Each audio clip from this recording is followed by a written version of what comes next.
Good evening, everybody. Welcome to the first Triangle Area SQL Server User Group meeting of the 2021 season outside of Shop Talk. So this is our first Advanced DBA meeting. I am privileged to have the opportunity tonight to have Jeff Moden give us a revised version of an outstanding presentation. And so I'm going to take it away by saying, Jeff, please take it away. Okay. Good evening, everybody. First of all, welcome to Shop Talk with the TriPass user group. Just in case people don't know, it's part of the Triangle area of North Carolina for Raleigh, Durham, and Chapel. When you hear people on the news say Triangle area, they actually mean all three. Tonight's session is titled The Black Arts of Index Maintenance #1, and it's actually, as Kevin said, a rewrite because the other one was filled with too much experimentation instead of fact. And what we're going to talk about is GUIDs versus fragmentation, and you're in for a really big surprise. It turns out that they're not the problem, we are. And as Kevin said, my name is Jeff Moden. It's easy to remember my last name. All you have to do is say, I've had Moden enough of bad performance, and you've got it. You can read this on your own. What I want you to know is I am the fellow that coined the term rebar, and it is pronounced rebar, like the cement rods stuck in cement that are not going anywhere fast forever. And I also help make the tally table a household name. Down here at the bottom is one of my most important parts, that SQL Server is not only my profession, but it's my hobby, and unfortunately, I like it a lot, so I do it pretty much to the exclusion of all else except breathing and drinking coffee. And so, yeah, I know I need to get a life, but I do have a face for radio, so that's not likely to happen. I just want to briefly mention in appreciation for the folks at Shop Talk and the TriPass users group. There are 5 regular contributors making a difference. They put on a show at least once a month that I know of, and twice a month, and they have 2 different levels. So introducing the cast, crew, and core panelist of Shop Talk, there's first Kevin Fiesel. He started up the meeting for us. He is currently the president of the TriPass SQL Server user group, and he's got a book called Polybase Revealed. And I'm actually getting ready to work on Polybase, and I know Kevin from different walks of life. And so I'm looking at that book and getting ready to make a purchase. These are the links for TriPass. You've seen the meetup link, and you can get playbacks from shoptalk.tripass.org, and it's free. Then there's Tracy Baggiano. She's currently a vice president in the TriPass user group, and she's the one that lassoed me to make this presentation. That's one of the things she does. She's got I've got about 2 years more experience than Tracy, so not much. And she is a survivor of the high maintenance system known as SQL Server 6.5. She's probably one of the other few people on the planet that can tell you that the page sizes used to be 2 kilobytes in 6.5 and not 8. She also has her own link, or her own forum, called databasesuperhero.com. And even more importantly, she has a very valid, just an outstanding outside group that she volunteers for. It's called Volunteer for Gal. Gal has nothing to do with female. What that's part of is this larger group called, and I can't pronounce it, PAIMINC Advisory Council. And it's actually part of all CASAGAL, which stands for Court-Appointed Special Advocates Guardians Ad Litem. And ad litem means to suit, and it's all for children. It's to help kids, that are having problems because their parents got divorced, so they don't have parents anymore, or they just get into trouble and they end up in court somehow. Then there's Mala Mahadevan, and gosh, Mala, I hope I pronounced it correct. And like so many people, you won't tell anybody how to actually pronounce it. So there I am. Mala is the current treasurer of TriPass, and she's been working with SQL Server for a long time. She's been in the data world for a long time. and she's a bit of a featured blogger on SQLServerCentral.com, which is what I call home. Here's some links for her. CuriousAboutData.com is her blog, and that gets echoed frequently over on SQLServerCentral.com. And she also wrote a hell of an article over on Simple Talk, and that's the link to her author page, and you got to go take a look at it. It's that's actually how I met Mala. I was storming around looking for things, and I ran into her article, and I just had to leave her a note on such a well-written article. Then there's Rick Pack. Rick is actually a data scientist, and you can see some of the things that he's got going on for him. And he also spends a fair amount of time volunteering, like at the Google Summer of Code. He's also a board member of the Research Triangle Analyst and a co-reviewer for the IEEE International Conference on Big Data, just to name a few of his activities.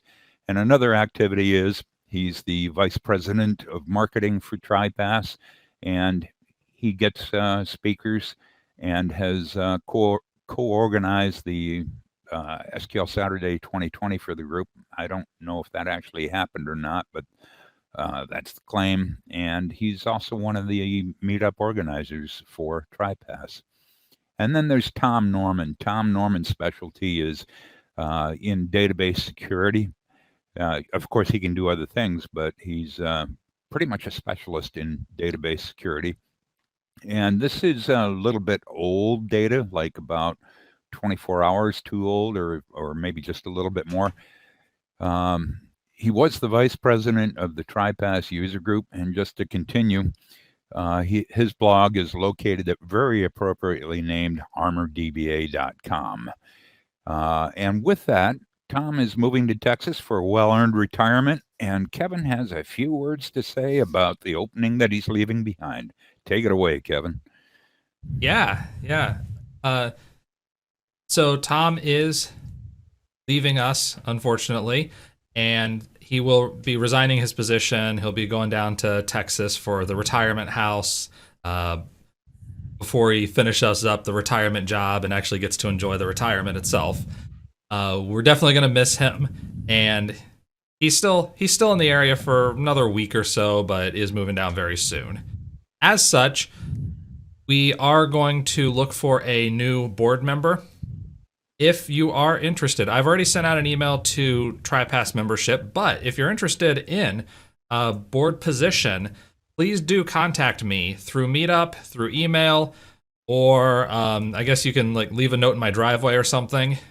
But however you get in touch with me, please do reach out. We are interested in people who are looking to get onto the board and help out the community. So thank you so much for the opportunity to talk about that, Jeff. One thing I did not mention beforehand, because I figured I would have a chance to do it right here. We did talk about asking questions. Please feel free to ask questions in chat. We're going to hold them until Jeff says, okay, we're at a point where we ask questions, and then I'll forward along any questions from there. But please feel free to drop questions in chat at any point. And if you have a specific question about a specific page, look down in the lower left-hand corner. There's page numbers there. That way we can get back to them. Alrighty then. Little introduction here. Quick word association test. Now I want you to clear your minds, go into Nirvana, and when I say the following word, think of what your first thought is. On 3, 2, 1, boink. Alrighty, so let me ask you a question about that word. Did you think of things like all the incredible uses it offers, the incredible insert performance due to no hotspot, the ability to merge multiple sources with no collisions? Or did you think of what most people think of? Massive fragmentation.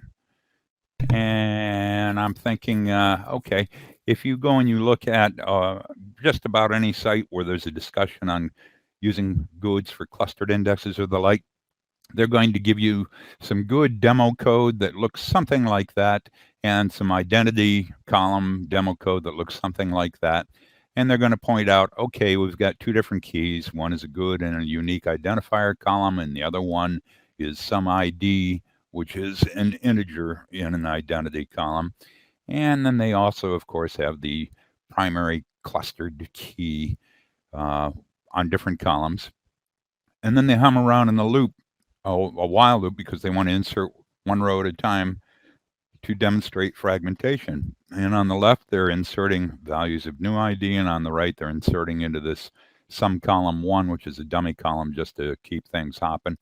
And they insert 100,000 rows into both. And then they say, okay, so let's check the GUID fragmentation, and they post code like this. And then they say, let's check the identity fragmentation, and they post code like this. And the two pieces of code are exactly identical, except for the table that they're looking at, of course. And then they post the results. And the little top section here is for the GUID table, and the bottom section is for int. And they go, okay, first of all, let's look at the size. And they say, see, GUIDs are a lot larger than ints. Okay, yeah, I can't argue with that. And then they say, and here's the worst part. Dun, dun, dun. Average fragmentation in percent. If you compare those two values, they will sit there and say, look at how bad the GUID's fragmented. Oh my word. And if you're lucky, they've also included the average page space used in percent. And they go, looky there, the average page used in percent is quite low. And the first time I saw that, I asked the question, wait a minute. If GUIDs are fragmenting really, really badly and they're page splitting monsters, why does everybody think this is bad? If GUIDs are so bad, why isn't it at 50% or less? And actually, all of you know the answer to this. When the page splits, you have partially filled pages, and they get reused. They get filled up as things go along. Turns out GUIDs kind of average out between 63 and 68% on this if you're missing something. And speaking of that, this should be a strong hint that something is wrong with the test, but most people don't even look at it that way. By now, after they've seen the average fragmentation in percent, they think, yep, GUIDs suck. They fragment terribly. Okay, let's put on our thinking caps here a little bit, a little critical thinking. What is actually missing from that test? And the answer is there's actually quite a bit. First of all, there was no index maintenance. And you go, well, gee, how's that going to help? You'll see how. The other thing is it's missing a little time. Are most people going to insert 100,000 rows into an empty table that's pretty small? And the answer is maybe at the very beginning, and we'll see that, but eventually it fills up. So there's some volume missing here. Now, the other thing to ask is, okay, what would best practice index maintenance do for that index for that 100,000 rows? And the answer is pretty much everything expected. Logical fragmentation will drop well below 1% and everybody's happy. But there's also a lot of things that most people don't expect that no one else looks at, and that is that the index maintenance just guaranteed that you're going to continue to get massive page splits and fragmentation even with the next couple of rows, and we'll see how that happens. But no one ever takes the time to figure that out or why, because they're sold, hey, I just inserted 100,000 rows and I got 99% fragmentation, case over, right? No. And so that's the primary purpose of this session, but as you'll see, we've got a lot more going on. So when I went through all this testing, and oh my God, I've tested this for hundreds of hours now, it turns out that GUIDs aren't the cause of the fragmentation. Ironically, GUID indexes actually behave exactly the way most people expect indexes to behave, and we'll prove that, and we'll prove how useful that is too. And it turns out that GUID keyed indexes, whether they're clustered indexes or non-clustered indexes, can actually go for weeks and sometimes even months with, get ready, 0 page splits, not even good ones, 0 fragmentation. That means that you don't need to do index maintenance for weeks at a time on these. So what is the actual cause of the fragmentation? Like I said, we are the cause. We intentionally use tools that actually guarantee that our random GUID keyed indexes will fragment. So here's our agenda. Review of what GUIDs are, just because you got to know the enemy, right? Bad things about GUIDs. I'll give you a strong hint. Fragmentation isn't actually one of them. Good things about GUIDs, the hidden purpose of index maintenance. There are actually three very important purposes to index maintenance, and how the supposed best practice index maintenance is the actual cause of GUID fragmentation.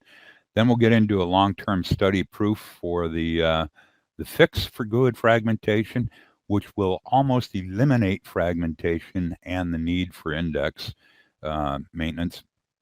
We'll also discuss, everybody says, well, to get rid of fragmentation, if you still want to use GUIDs, use new sequential ID. I got to tell you, that's not the fix. And in fact, it has a security risk, and we'll get into that in a little bit.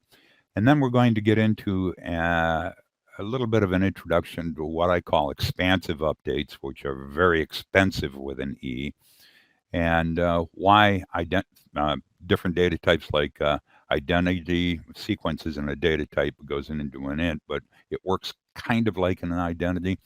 And new sequential IDs all suffer from massive fragmentation when random GUIDs actually won't. There'll be a ton of ancillary information, and I have a brand new tool, if you haven't seen it before, called SP Index DNA, that will actually allow you to see what an index looks like, so you can be as surprised as I was. Okay, now, one of the things I want to point out here is you see this agenda, it's got, just a small handful of bullet points, and most people, according to people that make, quote, good presentations, unquote, will have about 6 bullet points, and they will talk to those 6 bullet points for an hour.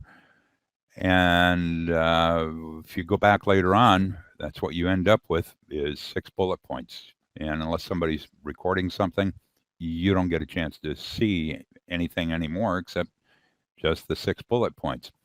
So I don't actually write PowerPoint presentations. I use a combination of Lawrence Lesson's method of pretty much putting everything on the slide that I'm going to talk about. There will be a couple of spots where there's stuff missing just because there's so much going on. But I write PowerPoint books. I want you to not need me or anybody else after I give the presentation. You can go back at in the presentation and play it back, and you'll be in good shape. So here's what a GUID is. We're just going to do a quick review of the basics. GUID stands for Globally Unique Identifier. That's no longer a correct term. We'll talk about that later on. And Universally Unique Identifier is also not a correct term as it goes to SQL Server anymore. We'll see why. There's a couple of top-level references here that you can start off with. And the third reference is actually the RFC for the GUID specification, or I should say the unique identifier specification, which we make GUIDs out of. So let's talk about attributes. GUIDs are best stored in the unique identifier data type, which is 16 bytes wide. It's fixed with very much like a decimal or a char type data type, where they're non-expansive. If you have a null in there and you put something in, it won't cause your row to grow. They're displayed in hexadecimal octets, meaning that the only characters that they have in them are 0 to 9 and A through F plus dashes.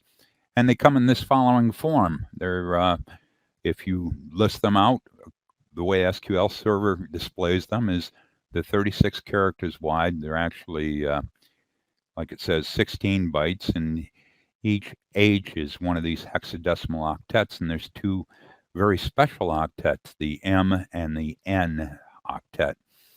So the H's are just 4 bits. They're a nibble, half a byte. They had fun in the 60s naming things like that.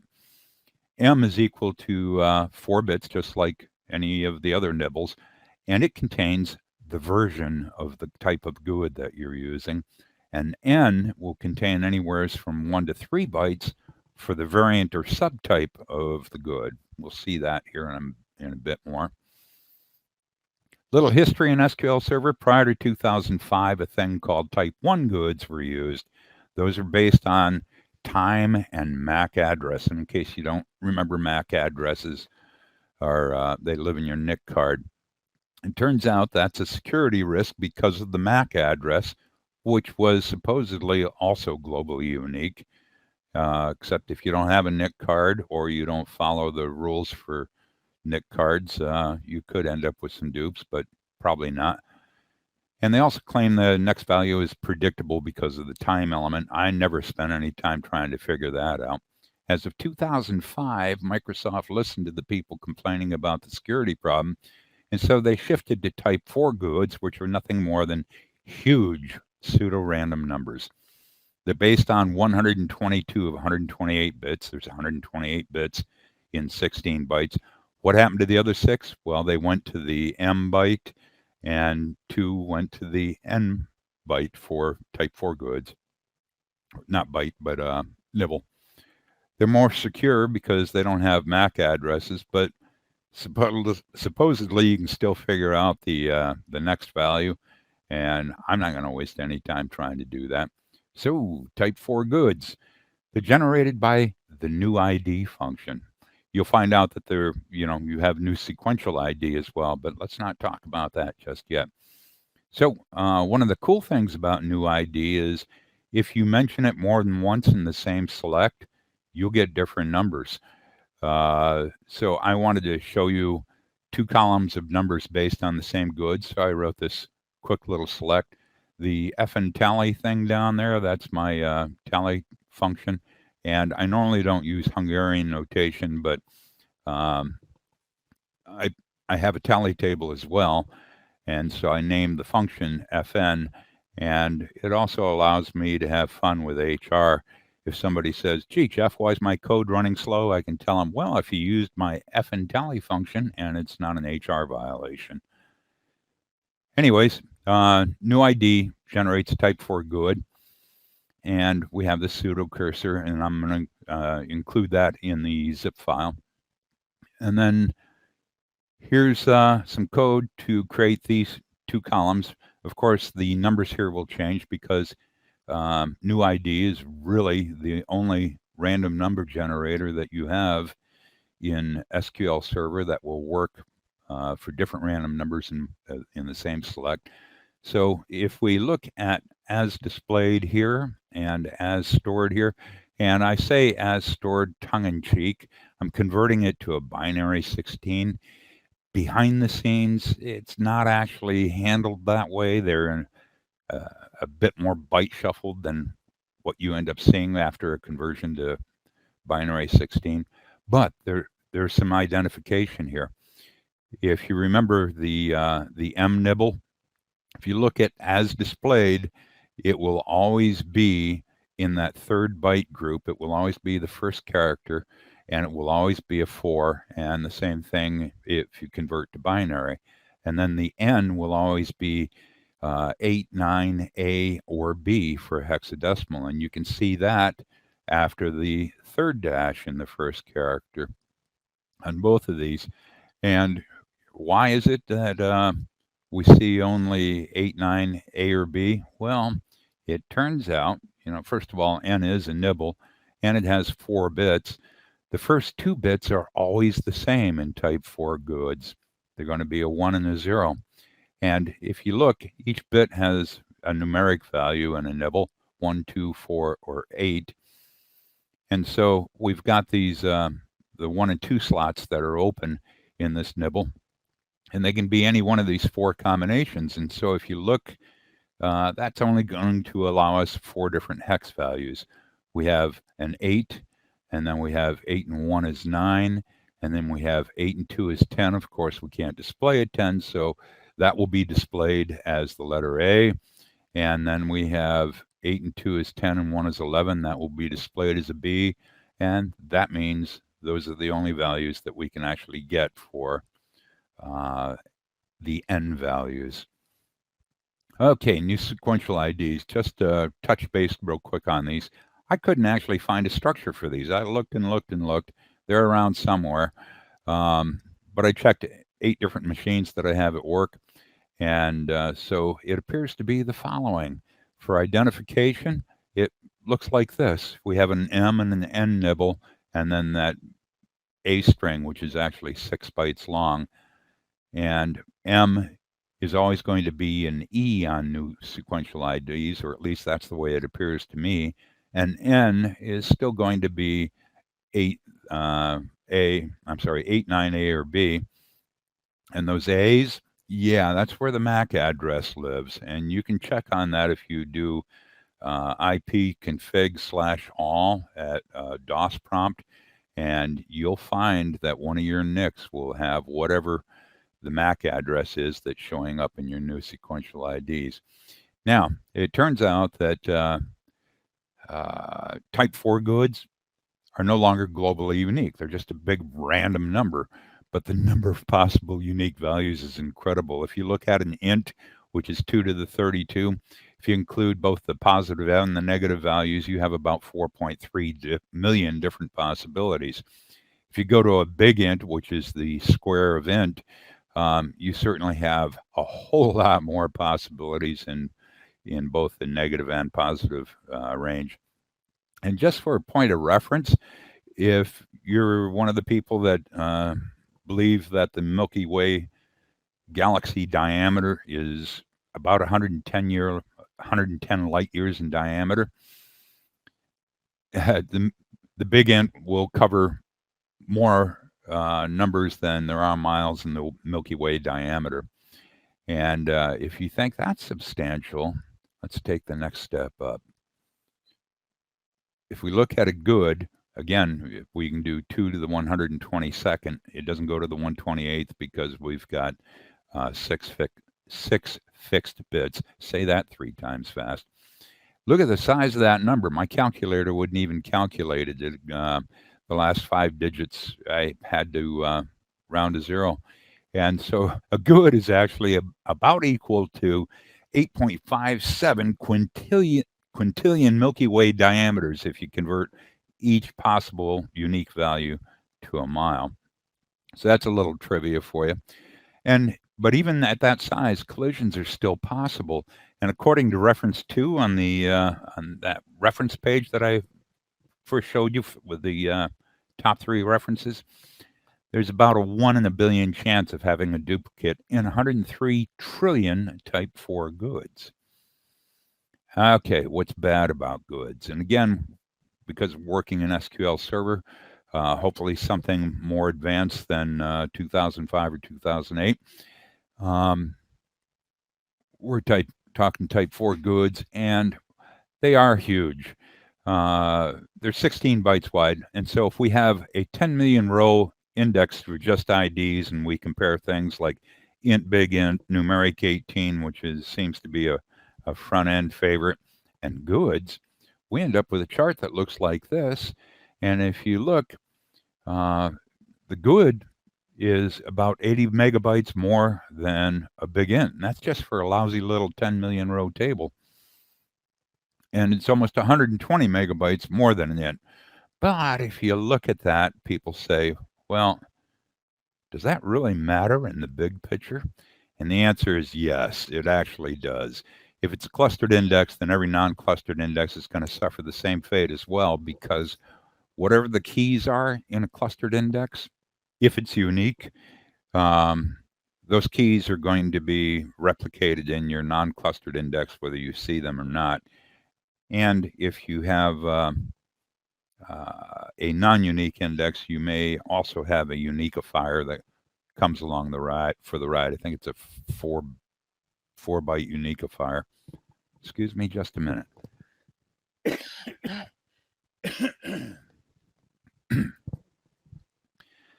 Okay, so continuing with that idea, let's say that we have a clustered index that's 200 bytes wide with data plus whatever type of identifier you use. So if we compare int big int numeric 18 and GUID 18, again, the red stuff is those 200 byte wide 10 million row chunks of data. And the yellow stuff up there is how much room your identifier is actually going to take. And looking at that, you go, gosh, that's only a 6% difference between GUID and the clustered index. And that's really not much. And so you say, 120 megabyte difference on a 2 gigabyte clustered index. Why are we worried about that? And the answer is still because non-clustered indexes will suffer a lot. Let's see that. So again, 200 byte wide data, and we have 5 non-clustered indexes, and they have a key column, whether it's int, big int, GUID, etc., and 1 date time.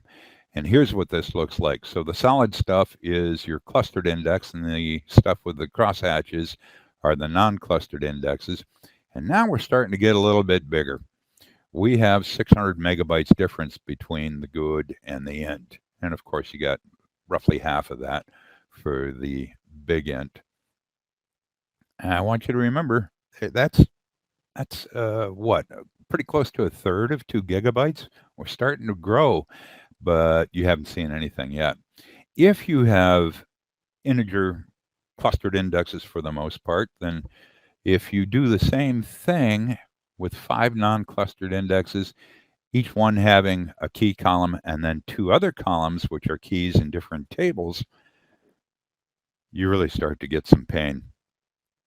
If you take a look and compare the int to the GUID, you are now talking about a 1.8 gigabyte difference.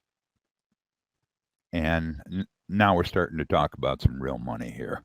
Remember that the clustered index, this red thing down here, that's only 2 gigabytes. So we've got some really bad cost, right?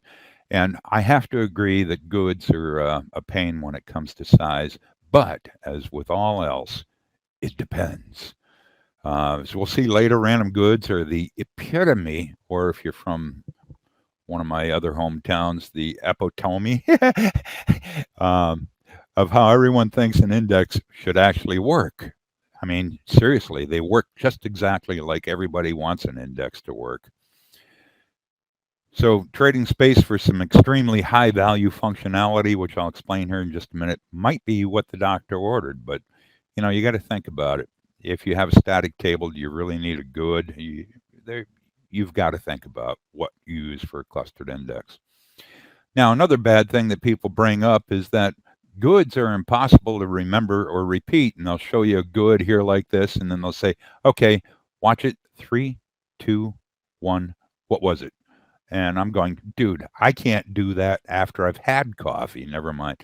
And then they show you all these other different things saying, yeah, look how much shorter these things are. And then try typing one without a mistake. I agree. You shouldn't try to type these. One thing that they are correct about is that customers should never be exposed to GUIDs. I mean, just try and imagine trying to repeat that to somebody in customer service. But why on earth would anybody need to type or remember a GUID? It's system generated. Copy and paste still works. Troubleshooting doesn't require you to type them because copy and paste still works. They should have no meaning except internal to the DB because they follow the rules of being a surrogate key anyways. I mean, you shouldn't even expose your ints unless you declare them an official key. If you do it right, the customers will never see them, and you will have to come up with something alternative like for account numbers and customer numbers, etc. And those should probably be ints or something else that's easy to get to or repeat. But that shouldn't be the reason to avoid GUIDs. So, okay, well, they don't sort right. Okay, you remember this? That was part of what we showed for code before, and we brought this up. And a lot of people may have missed it, but it was order by displayed. And of course, they're not sorted as expected. Most of us in the United States read from left to right. There are some countries that read from right to left, but for most English-speaking countries, they read left to right, and those are definitely not in sorted order. But if you look all the way over there on the right, Yeah, they're actually in sorted order when you do an order as displayed. And there's a little bit more about them, and a lot of people have tried to sort them by doing all sorts of things with the underlying bytes and bits. If we look at these first groups here, they're stored as big endian. If we look here at number 4, we're at 6285 F580, but if they're binary, that's reversed, 805862. So, that's a pain, and that byte group is reversed, and that byte group is reversed, and then suddenly they change their minds, and that byte group is in the same order, both as displayed and as binary 16, and so is that byte group. And again, if you want them sorted, just look at the right-hand side, and that will pretty much sort things out for you. But why does anybody consider this to be a bad thing? Again, GUID should only be used internally by the DB. They must never be provided to the customers. And if you really want to display them in sorted order from left to right, then do your conversion in the order by. Whatever you do, don't store text-based GUIDs in your database just because you want to see something sorted. At the very least, they are going to be char 36. If you make them varchar, they're going to be 38 bytes because of the 2 bytes necessary to remember the size for your varchar. And I have actually seen people store these as nvarchar 36s. That means that they're 72 bytes wide under the covers plus 2 bytes for the size. And I'm going, and you have the nerve to tell me GUIDs take a lot of space. Just stop it. So it's a huge space to store these things as character based. Stop doing that. If you want them in the left or right order by, do the conversion in your order by. It also turns out that new sequential ID doesn't actually solve this problem because a different sequence starts with every SQL Server service restart, and they are a little bit byte shuffled. We'll see more about that in just a minute. The real key here is the computers and the indexes don't actually care about your ability to read them. The computer is going to understand their sort order perfectly. And you need to understand that they do show up in a slightly different order than humans expect, but humans shouldn't be trying to read sorted GUIDs. All right, and they go, well, non-clustered indexes. You get a lot of splits there. If you update your key in your clustered index, that's going to cause splits. And I'm going, wait a minute. Your clustered index is supposed to be mostly immutable, so don't blame it on that. But if you look at the just adding random GUIDs to a clustered index, if your non-clustered index has a first column by some date, and you have a GUID clustered index, that means that you're going to have this hidden second column, or you might actually declare it. That's also a GUID. So within the date, because, for example, on a transaction table, your customers are not going to order in GUID order if you're using GUIDs for customer IDs. They're going to call in randomly, and a GUID is just going to, add an extra layer of randomness. And so you're going to get page splits galore for each date. Now, remember what I just said. And consider why anybody thinks this is bad for only GUIDs. If you do the same thing, but with an identity clustered index, and you have your transaction table and your non-clustered indexes by date, are your customers going to call you in identity column order? No, they're going to call you in random order, just as random as the GUID. The only saving grace is that you're only talking about 4 or 8 bytes instead of 16 bytes. So this isn't just a disadvantage on GUIDs. This is a disadvantage on any non-clustered index because there's about a 95% probability that your non-clustered indexes are not going to have a leading key the same as your clustered index. New sequential ID didn't solve this problem either, and they're all also sequential. So, they're as bad as identity columns. The real fact of the matter is nothing will prevent this problem. Random GUIDs aren't the only place this problem appears, and I wish people would stop saying, well, random GUIDs cause your non-clustered indexes to split. Yeah, so do identity columns. Okay, here's one of my favorites. Random order prevents range scans. Dun, dun, dun. And this is actually a quote I peeled off the internet. I don't want to embarrass anybody, but they say a GUID will never be accessed in a range, so we lose the benefit of a good clustering key as well. All right, I want you to think about that and identity columns.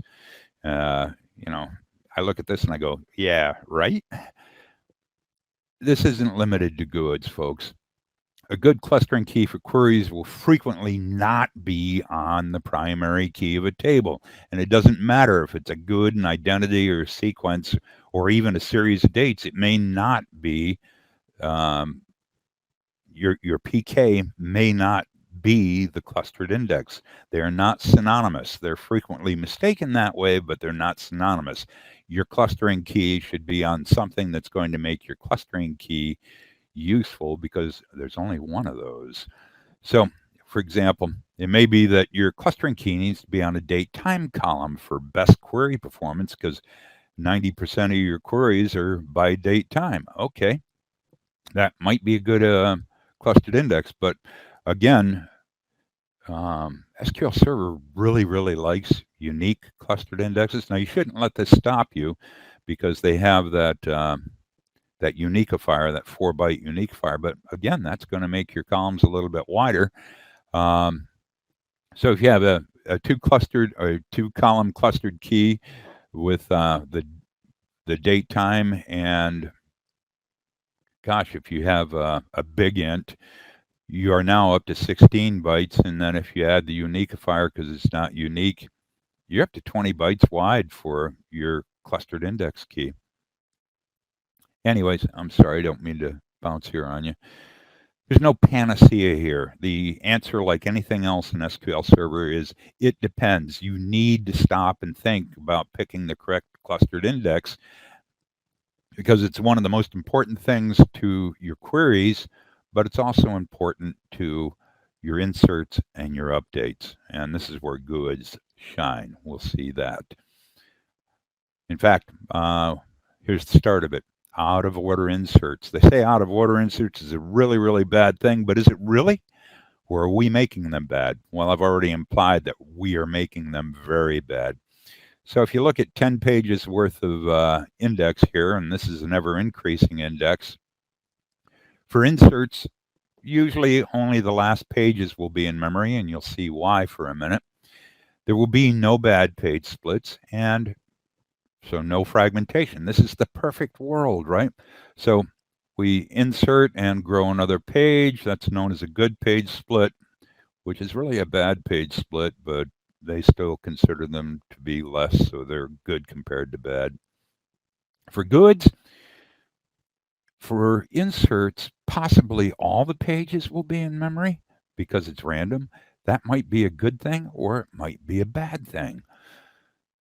If the pages are full, and you're going to go, well, duh, no kidding, then massive page splits and fragmentation are going to occur. So if all 10 of those pages are full, we're instantly going to double the space if we insert just one more row into each one of these. So all those pages are full, and as soon as we add that one more row, boom, all those pages are going to duplicate. We have just doubled the size of our clustered index or non-clustered index, because they work the same way. But I want you to start thinking again. Remember I said bring your water-cooled helmet? Well, fire that puppy up. What would make those pages full? Okay, you probably thought of a couple of things, but the real answer could be that index maintenance is making them full. That's a really good question. Could index maintenance make them full?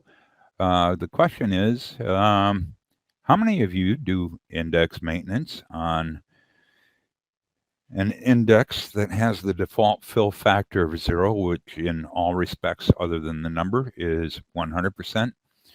Why are you defragging 0 or 100% indexes when you know they're just going to fragment again.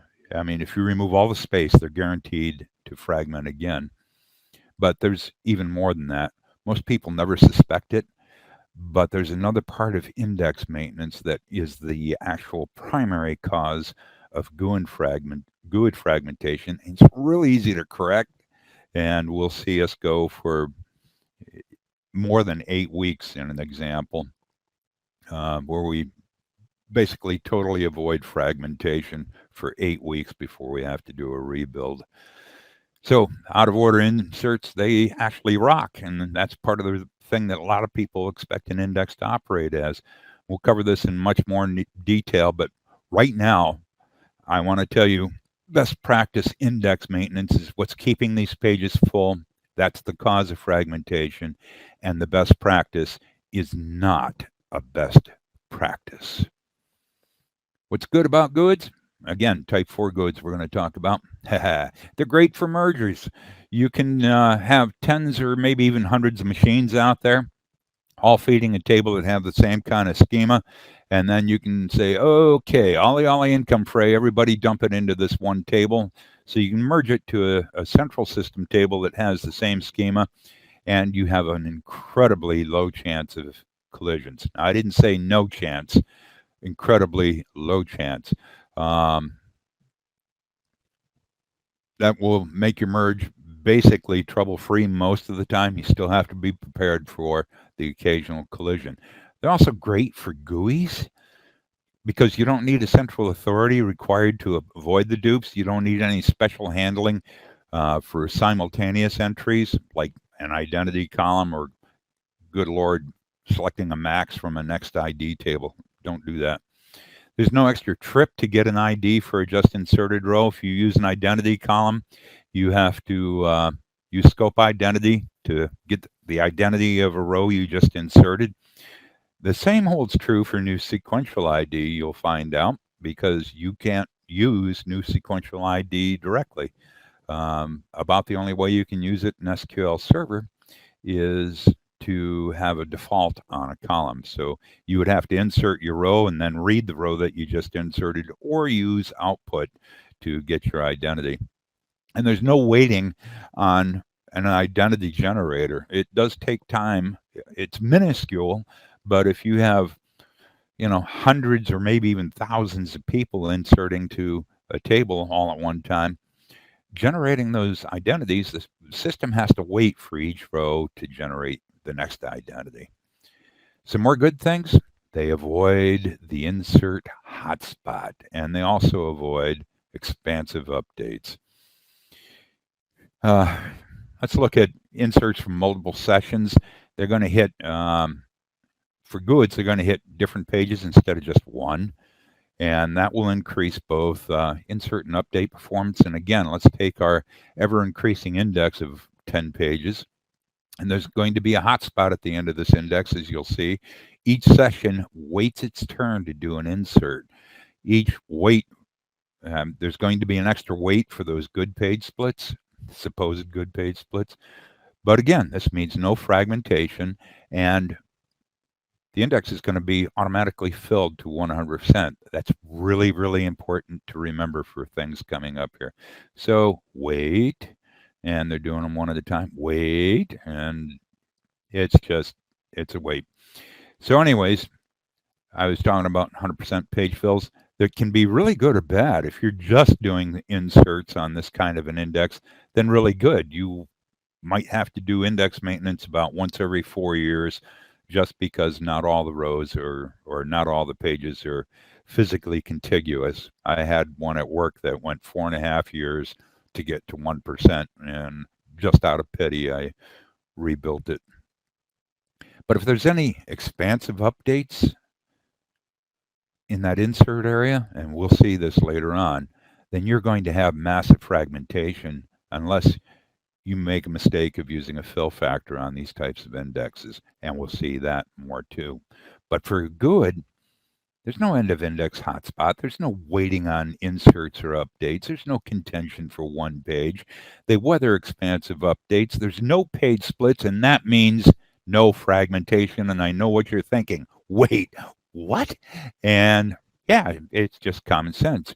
As long as there's enough room on a page, an out-of-order insert or expansive update will not cause a page split because there was room on the page. So if these pages are partially full, and I'm trying to depict that some of them are almost full, but they have room for one more row, then it doesn't matter what order you insert in here. So long as the page you're hitting has room, there's not going to be um, a page split. And you can hit all these all at once because there's no end of index hotspot where everybody's trying to get after the same page. Almost everybody's going to be going after a different page. And the really cool part is the bigger the table gets, the better that works. Okay, so what's the purpose of index maintenance? And it's actually much more than just removing fragmentation. The first one almost everybody knows. It's to remove logical fragmentation. Okay, what does that do? It only matters for sequential read aheads. In other words, if you're trying to read more than one row in a batch. And that's really the only place it matters. And if your stuff is in memory, it doesn't matter there too much either, because read aheads can only occur when you're reading from either disk or, and I'm going to just use the word disk to mean either spinning rust or SSDs. And it only counts if it actually fixes the problem. Like I said, it's not going to make any difference for single row lookups in an OLTP system. It's just not going to happen. Every row is searched through the B tree from the root down to the leaf level. So even 99% logical fragmentation just doesn't matter for single row lookups. Not at all. And here's the documentation on that. That's the link for the documentation where you can see the following tip in green. And they're talking about index maintenance here. And they say the performance benefit may not be noticeable for indexes that are primarily used for seek operations. Now, they call the same thing about 20 different other things. What they mean is a single row lookup, which is a seek operation. And they also talk about how it's going to have little effect on another name for a seek operation is a lookup operation. It's not going to make a difference, and you can prove that to yourself on some of your indexes. Then there's physical fragmentation, also known as page density or percent of page fullness. And in SysTMDB index physical stats, it's average percent of page fullness, all with underscores, and try typing that fast if you think a GUID is tough. Anyways, the minimum that can really be read is in SQL Server is one logical read, and each logical read is a page. Now, if you have a whole bunch of logical reads, that means that you're reading a whole bunch of different pages, and they all have to go into memory. And if those pages are only half full due to page splits, you're wasting half your memory. And we're going to show you're wasting a whole lot more memory than what you think you are when you're using identity columns that suffer expansive updates. Anyways, if not for that, you'd never need to defrag any index in purely OLTP systems that didn't do much in the way of multi-row processing. And this is the one that a lot of people forget about. They know it, but they forget about it. And it's to minimize bad page splits. Another way of saying this is to minimize fragmentation. Bad page splits occur in the middle of an index, and I have a simulated leaf level of 6 pages here, and they are all full. Of course, they're all doubly linked to each other. And the way, they say order doesn't matter in a database. To hell it doesn't. If you have a clustered index or a non-clustered index, and you're going to try to insert a row into your clustered index, or SQL Server is going to try to insert a row into your non-clustered index, it's going to put it on the page according to the logical order of the keys of the index. So in this case, I just simulated here that whatever it was where you need to insert onto that nice full page 3. And I got to emphasize this. Everything is going to be logged, fully logged at the row level. It doesn't matter what page, what type of recovery model you're in. SIPL, bulk log, whatever. It's just not going to matter during a page split. So the first thing SQL Server does, it says, okay, this has got to go on page 3, and it puts a system transaction around that. Nothing, including the system, can break a system transaction. And it says, hey, page 3, incoming. And page 3 goes, oh, dude, no, I'm full. I couldn't eat another bite. Sorry, bad joke. But SQL Server says, okay, no problem. And so it expands that system transaction to the next logical page, whether it's physical or not.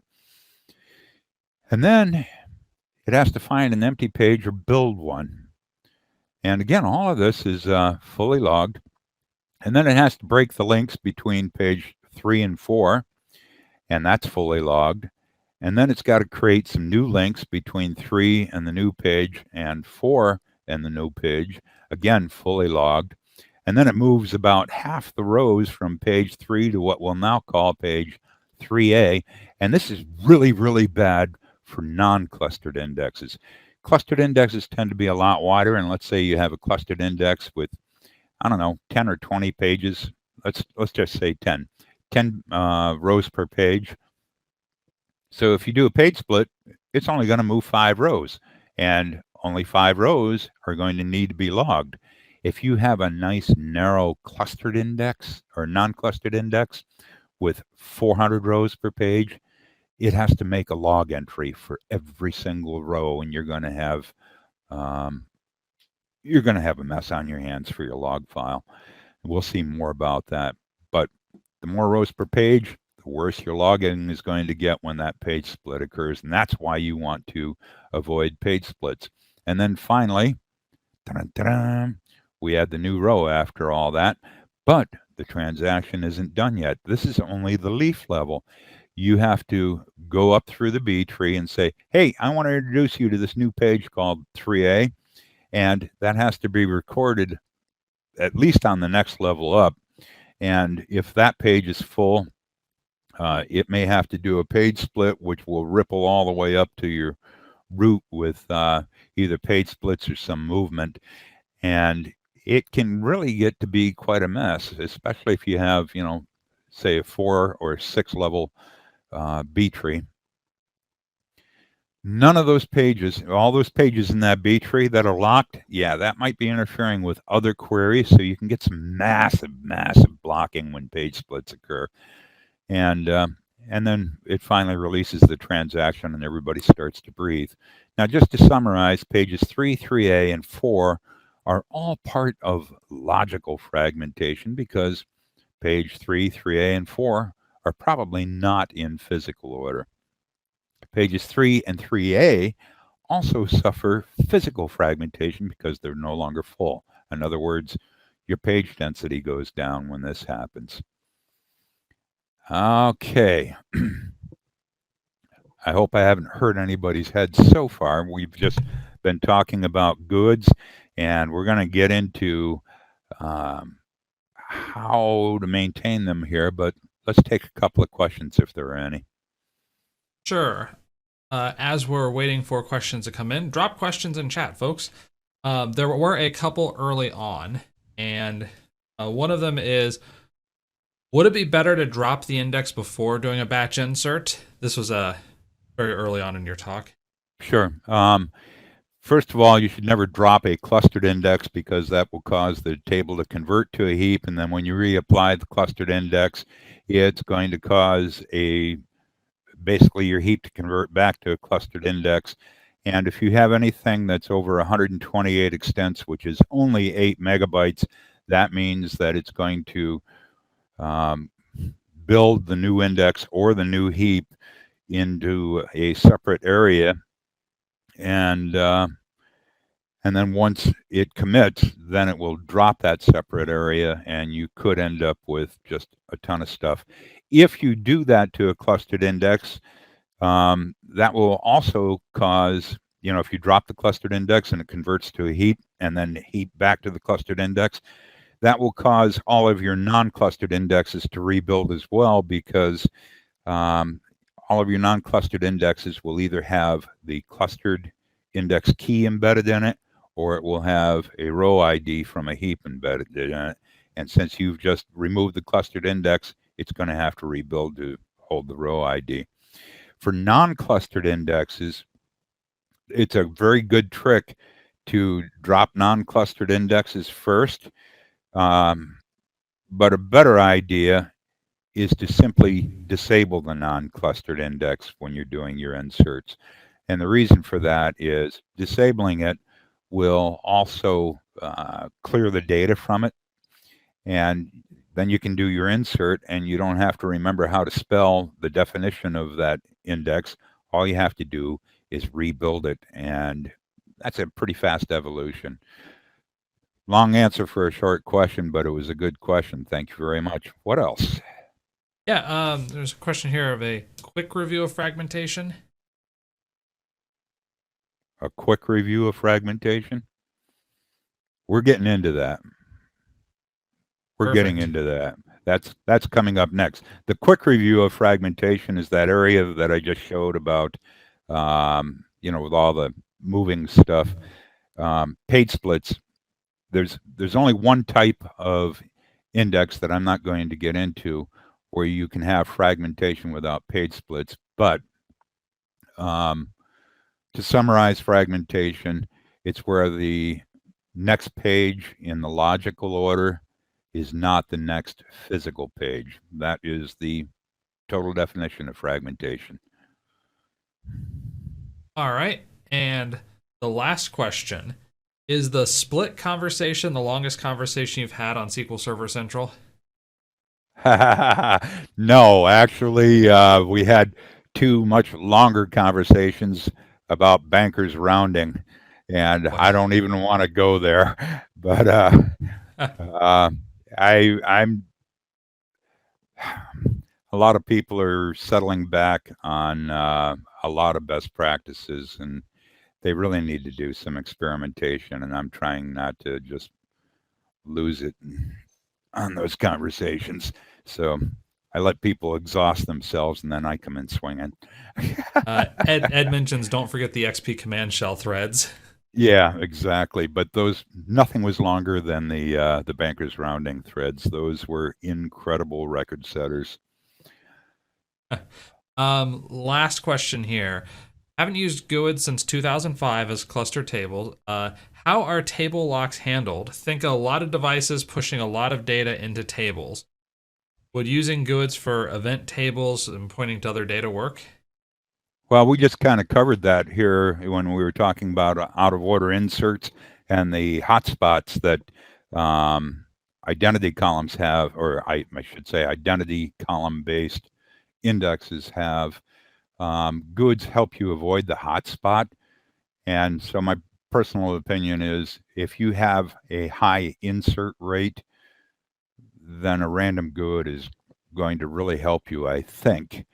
And when I say I think, you're talking about a lot more than I've experienced. I'm lucky if I only have 400 people logged in at the same time hitting. Other people might have thousands hitting at the same time.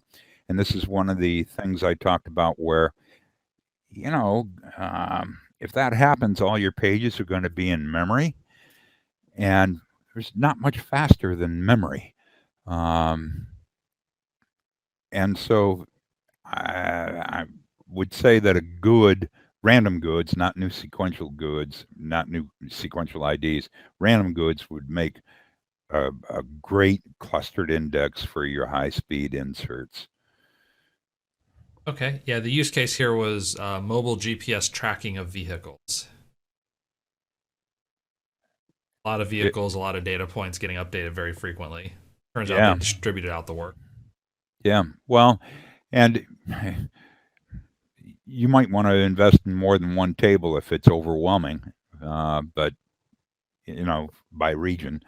But a GUID will spread that workload out very nicely over a large table. If it's a really small table, you're going to get fragmentation galore because it won't be distributed. It'll be building new pages all the time. What else? That was the last of the questions for now. Okay. All righty. So, what is the problem with GUID fragmentation? Why does everybody think that it fragments so much? And again, we drank the Kool-Aid and we keep using best practices that actually aren't. Let's talk about some of those. One of the first things I want to do is I want to introduce you to something that I built and my good buddy Ed Wagner has been testing and making suggestions on.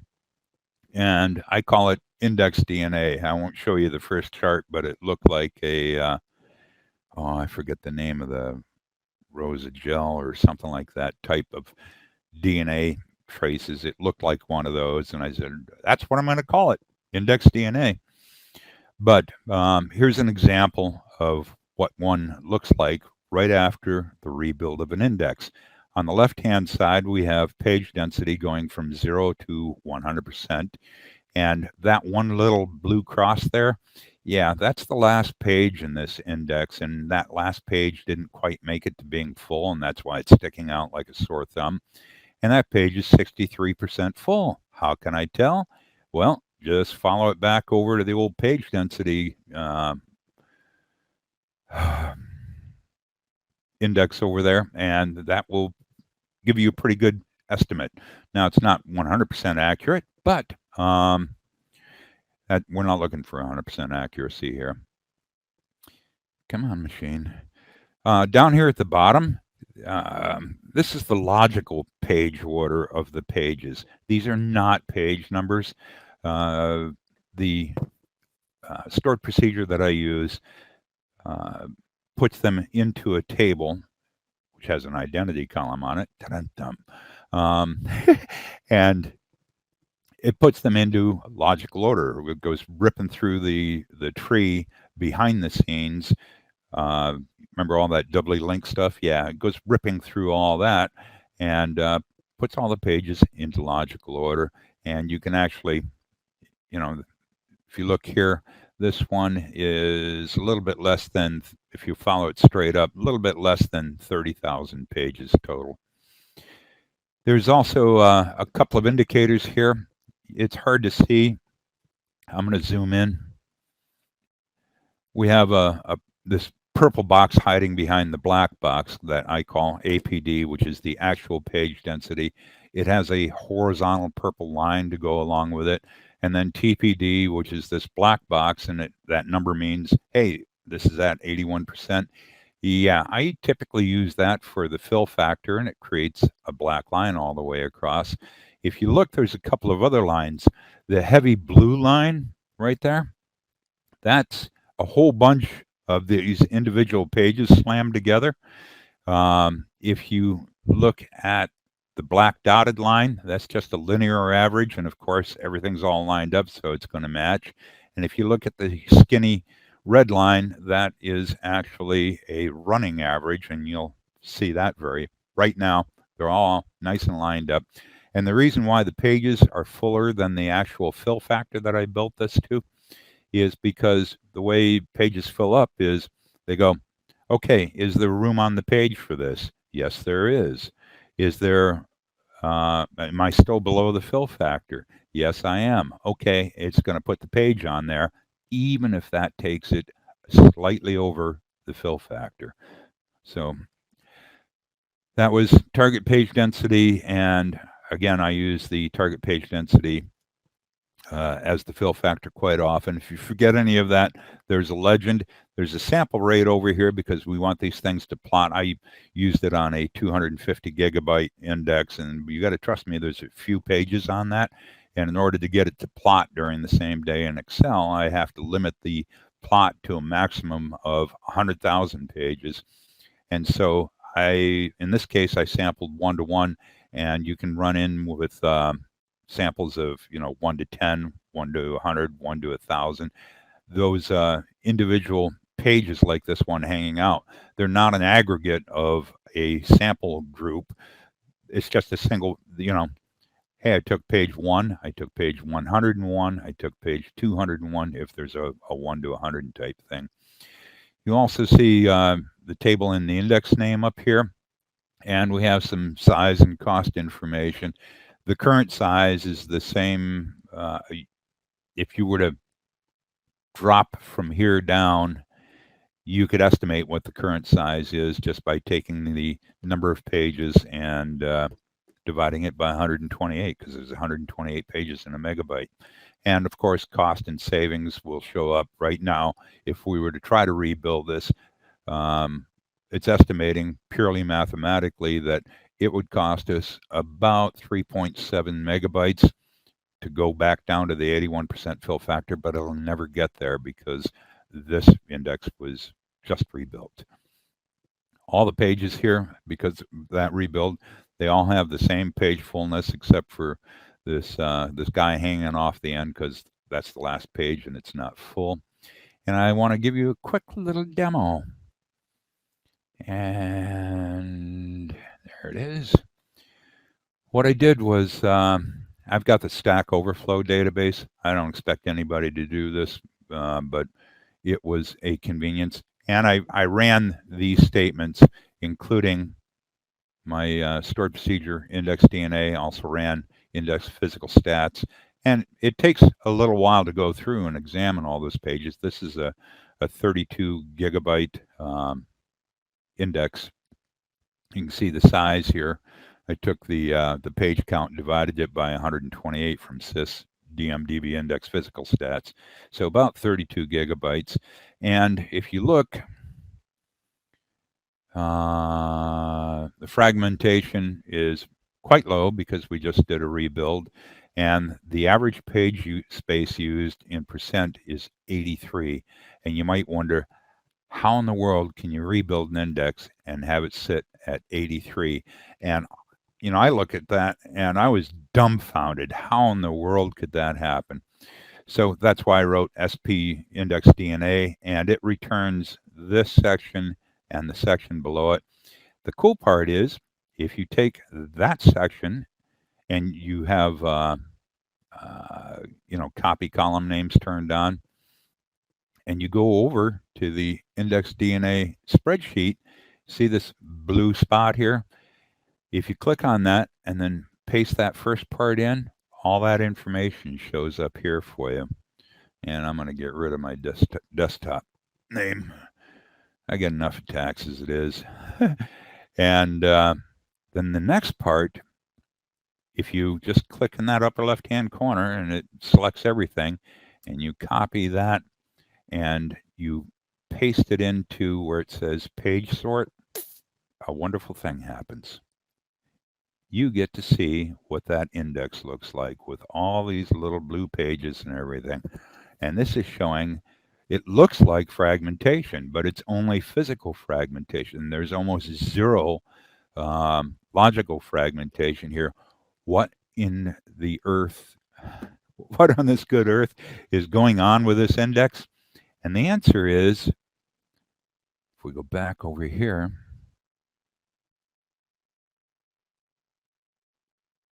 this. What you're seeing over here is what I call short trapped rows or short trapped pages, and it's due to short GUIDs being trapped between large GUIDs that are still on page. And I actually have a Black Arts index maintenance session on how to fix all of that and how to identify it, et cetera, et cetera, et cetera. But if you just rebuild an index and your page density is in the toilet, like at 83%, you can see the APD and the TPD here. The reason is probably because of trapped short page lobs. And that was a a wonderful little favor Microsoft did for us back in 2005 when they came up with varchar max and that kind of thing. They also decided, hey, we're going to default to in-row lobs. Worst decision they ever made. We'll talk more about that later on.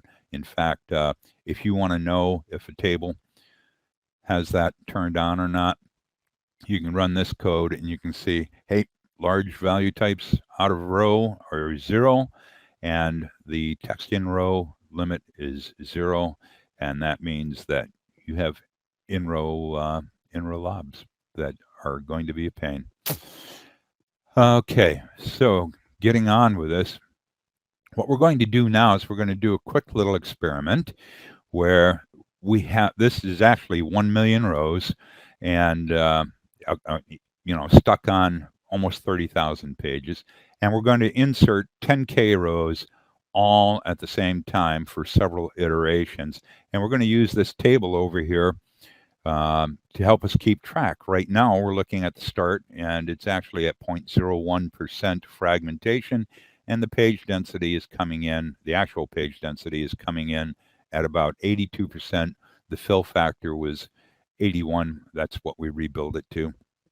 And so what I'm going to do is tell you, okay, watch that area. That's the area above the fill factor. And watch this area. That's below the fill factor, and that's where all your page splits are going to end up. So watch up here in this area above the fill factor, and there's the first iteration. I just inserted 10,000 rows into 1 million rows and no fragmentation. I do it again. There's 20,000 rows and no fragmentation. And then it's a small table. It's only got 1 million rows in it, and we're inserting quite a few. The third one, you can see this is filling up. The area above the fill factor is filling up just like we expect an index to work. Except we had a couple of go over the 100% line of death. Line of death. We have one page split, and the reason why they're not equal is because one contains that extra row that we just inserted. Okay, so here's the fourth iteration, and now you can see we have 3 other page splits that showed up, and it only gets worse from there. There's 5, 6, 7, 8, 900, 90,000 rows we've inserted. And then you can see these page splits are getting worse, and they're also starting to move around because some of these pages get hit again, and so they fill up a little bit. And then we finally get to the 10th iteration, and it just so happens it only took 10 iterations to reach a critical point. What is that critical point? The answer is we are now in the best practice range where we're supposed to do something. We are between 5 and 30% logical fragmentation. Now, just as a little bit of a sidebar, you can also see that we are starting to suddenly decrease page density because we have now accumulated enough page splits to start making up for what we have up there above the fill factor. So we've had a serious increase in page splits. The critical area above the fill factor is full, nearly so. We've got some white space in there, but not much. And again, as a reminder, we're between 5 and 30% logical fragmentation.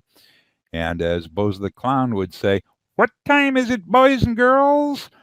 Best Practices says it's time to reorganize, and there's a reason why it's in red. Let's see how well that works. You're going to be amazed. Okay, so there's a couple of things I want you to look at. First of all, look at these 3 pages. I'll leave the circles there. And look at those 3 pages in that circle. If you look at the lower left there, that's going to do something. Also, look at this area in that red rectangle. There's only 2 pages just below the fill factor. That area is fairly uncrowded. It's not real crowded. And we're getting ready to do a reorg. The other thing I want you to look at, and it'll be hard to see, but if you look at this this trend line and the red average line and the APD, the actual page density, is sitting at 88 right now.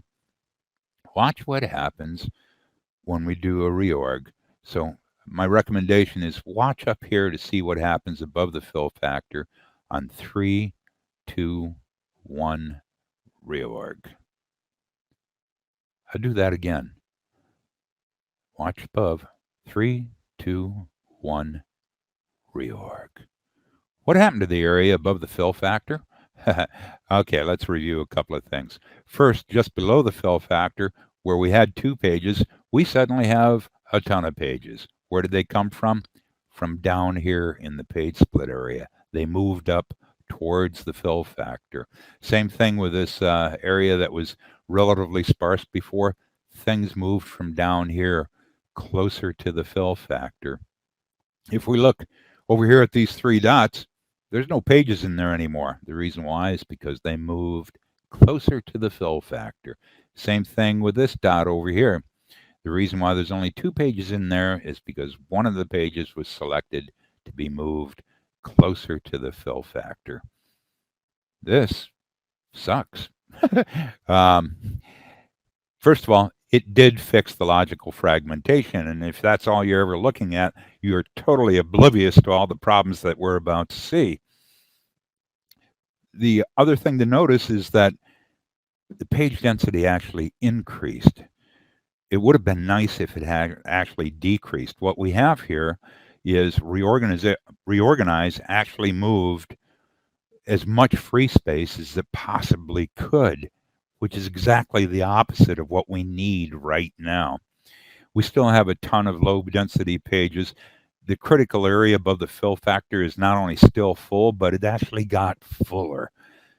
And the reason why, and this is in Books Online and nobody ever understands it, they say reorganize follows the fill factor. No, it compresses to the fill factor. Reorganize cannot make new pages. Therefore, it cannot make new free space. Therefore, you don't have any room to add new rows without having fragmentation, because your index maintenance just made the pages fuller. Now I want to introduce something here.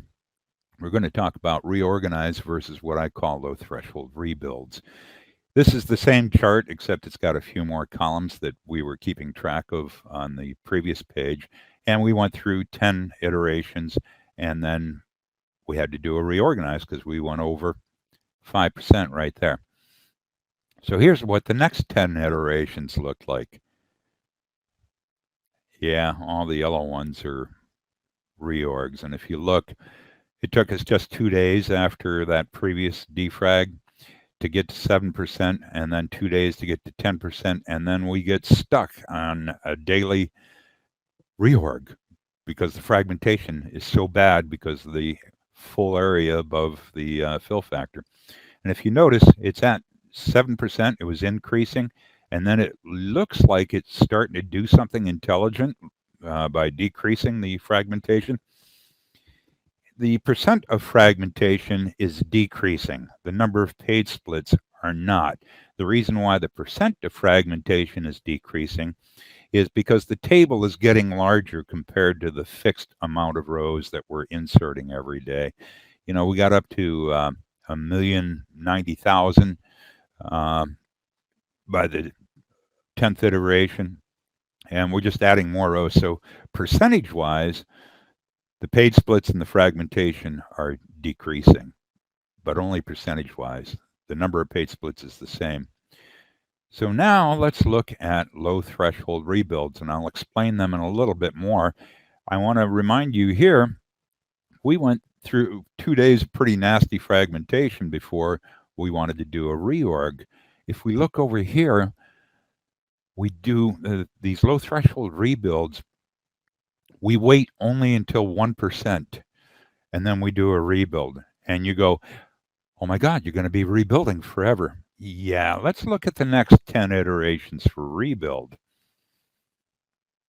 We go 8 days, And there's some really cool stuff about those 8 days. 2 days of 0 page splits, 3 days of 0 page splits. And ladies and gentlemen, that's a trend that will continue. We did 8 days to get to 1% fragmentation, and we had 8 days between rebuilds. We'll also talk about the expensive rebuilds. They're not that expensive.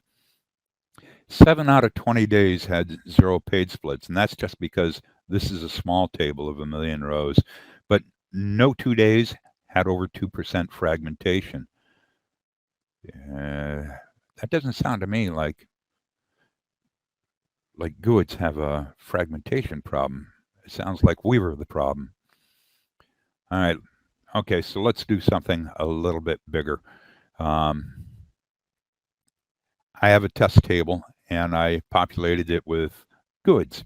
And so there's a GUID column, and it's a unique identifier, and it's going to be a clustered PK. And then to take up some space, I made a column called fluff, and I set it to a char 100, which is fixed width, so it's always going to take 100 bytes. And while you might think that makes a row size of 16 plus 100, you also have to consider the row header, which in this case is 7 bytes wide. So that makes this clustered index 123 bytes wide. That doesn't sound like much, but remember, you could put 25 int columns into the equivalent of a char 100. It turns out to be 65 rows per page, and the way I figured that out was 8096 divided by 123 is equal to 65 and change, but you can't have a partial row, so it's 65, and everybody's alarms are going up, and, you know, if we were in class, they'd go, wait, Jeff, that's the wrong number. No, it's not the wrong number. 8096 is the correct number for these kinds of calculations, not the 8060. 8060 is actually an artificial limit that gets reported by SQL Server. Now, when I say it's an artificial limit, you can't go over that limit, but there's only 96 bytes in the page header. There's 8096 available for data, row headers, and the slot array. So 8096 is actually the correct number. I could do a proof for you, but that would take too long. So for all the tests, I created 3.65 million GUIDs, and I dumped them into a table. And the table has an identity column to keep them in the correct order. So all the tests will be in exactly the same random sort order because I didn't want to take any chances except for the baseline. The baseline is different. We'll see that later on, but basically the baseline came from a table with the exact same GUIDs, but they were sorted. And so they work kind of like an identity. There will be no page splits there. I also did a no index maintenance test with random GUIDs. We'll see that. And then best practices test. Do nothing until we're greater than 1,000 pages. At less than 5% logical fragmentation, do nothing. From 5 to 30%, we're going to do a reorganize. And if we're greater than 30%, we're going to rebuild. I did that for fill factors 70, 80, 90, and 100, both for daily and weekly defrags. When I say daily, I don't mean that it actually defragged daily. I mean it checked to see if it needed to be defragged daily. Same thing with a week. And low threshold rebuild test, I did the same number of tests, except, and the rules are quite different except for this first rule. The first rule was do nothing until you actually hit 1,000 pages. In real life, I use 1,024 because that's kind of a magic number that we'll explain some other time. But the only thing I did was I said, if it goes over 1% logical fragmentation, I need to rebuild it that day. And again, all those fill factors for both daily and weekly. Now I cut this down because that's, that's 8 tests. That's another 8 tests plus 2 other tests. So I'm up to, I'm sorry, 18 tests plus some other tests. And we don't have time to go through all those. So we're going to limit it to just the 80% stuff, baseline and no defrag. So where did those numbers 5 and 30 come from? We'll get to the testing in a minute. This is right from Books Online, and it says, hey, greater than 5%, less than 30, or equal to 30%, do an alter index. at 30%, do a rebuild, and they got a note here about with online on. We're going to beat the death out of online. And then you look up here and it says, use the following table to determine the best method, best method, best method, best method.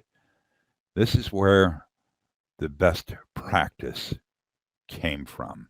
This is what everyone thinks is a best practice. And then Microsoft did even worse. They provided code that follow these rules because it's a best practice. It's not a best practice. Looky here. Find print notification, footnote, same thing here. What does the footnote say? This is what the footnote right below that chart says, and either nobody reads it or they just ignore it. It says these values provide a rough guideline. Rough guideline. Does that sound like a best practice or best method? It's a rough guideline. It also says clearly it is important that you experiment to determine the best threshold for your environment. At the time that you're rebuilding one index, what do you care about? One index. So your environment is, you need to be concerned about every single index. And a lot of people don't want to do that, even if they read that. Where did those numbers come from? Here's the link. And a fellow by the name of Paul Randall, you might have heard of him a couple of million times. He's the one that wrote that. And a lot of people asked him, Paul, where did you get those numbers from? And he explains it here in his blog on SQL skills. And in that article, the last two paragraphs say the following. They're not set in stone. They're a big generalization, and there are a ton of other factors that may affect your choice. He goes on to say that he wishes Microsoft would change the documentation, but basically Microsoft and his customers held a gun to his head and said, we needed a standard practice. And so it was an educated guess back at that time, a well-informed educated guess back when your largest index might have been a couple of 100 meg. It just doesn't work anymore. And the very bottom line of his article says, in the meantime, take those numbers with a pinch of salt and don't treat them as absolute. Let me translate that for you. Don't treat them as a best practice because they're not. They were meant to satisfy customers that didn't want to think. And he says that. Okay, so here's our test here, a little flow chart here. We're going to insert 1,000 individual rows per simulated hour for 10 simulated hours per day for 365 simulated days for a total of 3.65 million rows. We start off with a day counter. We record all our zero information at the beginning of the day. Then we come over here and we insert 1,000 rows in a very rebar fashion, and we record how long that takes to do an insert. I'm not going to show you all of that, but that's remarkable.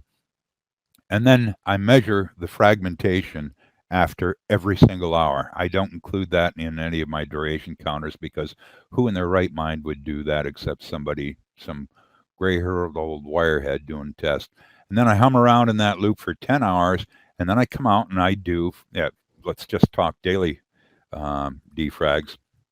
At the end of the day, I measure the fragmentation and ask the question, hey, do I need to defrag or not? And if the answer is yes, I do index maintenance. If the answer is no, I skip over the index maintenance and I take note of the amount of time, including how long it took to measure the fragmentation. And, what kind of index maintenance? It's all the different tests that we talked about. And then we follow that back along. I bump the counter. I record everything that's green or yellow in that first hour. There's one for every one measurement for every hour, and then there's a measurement for all this stuff at the beginning of the day to let us know what happened. And so what we end up with is a chart that looks like this for the baseline.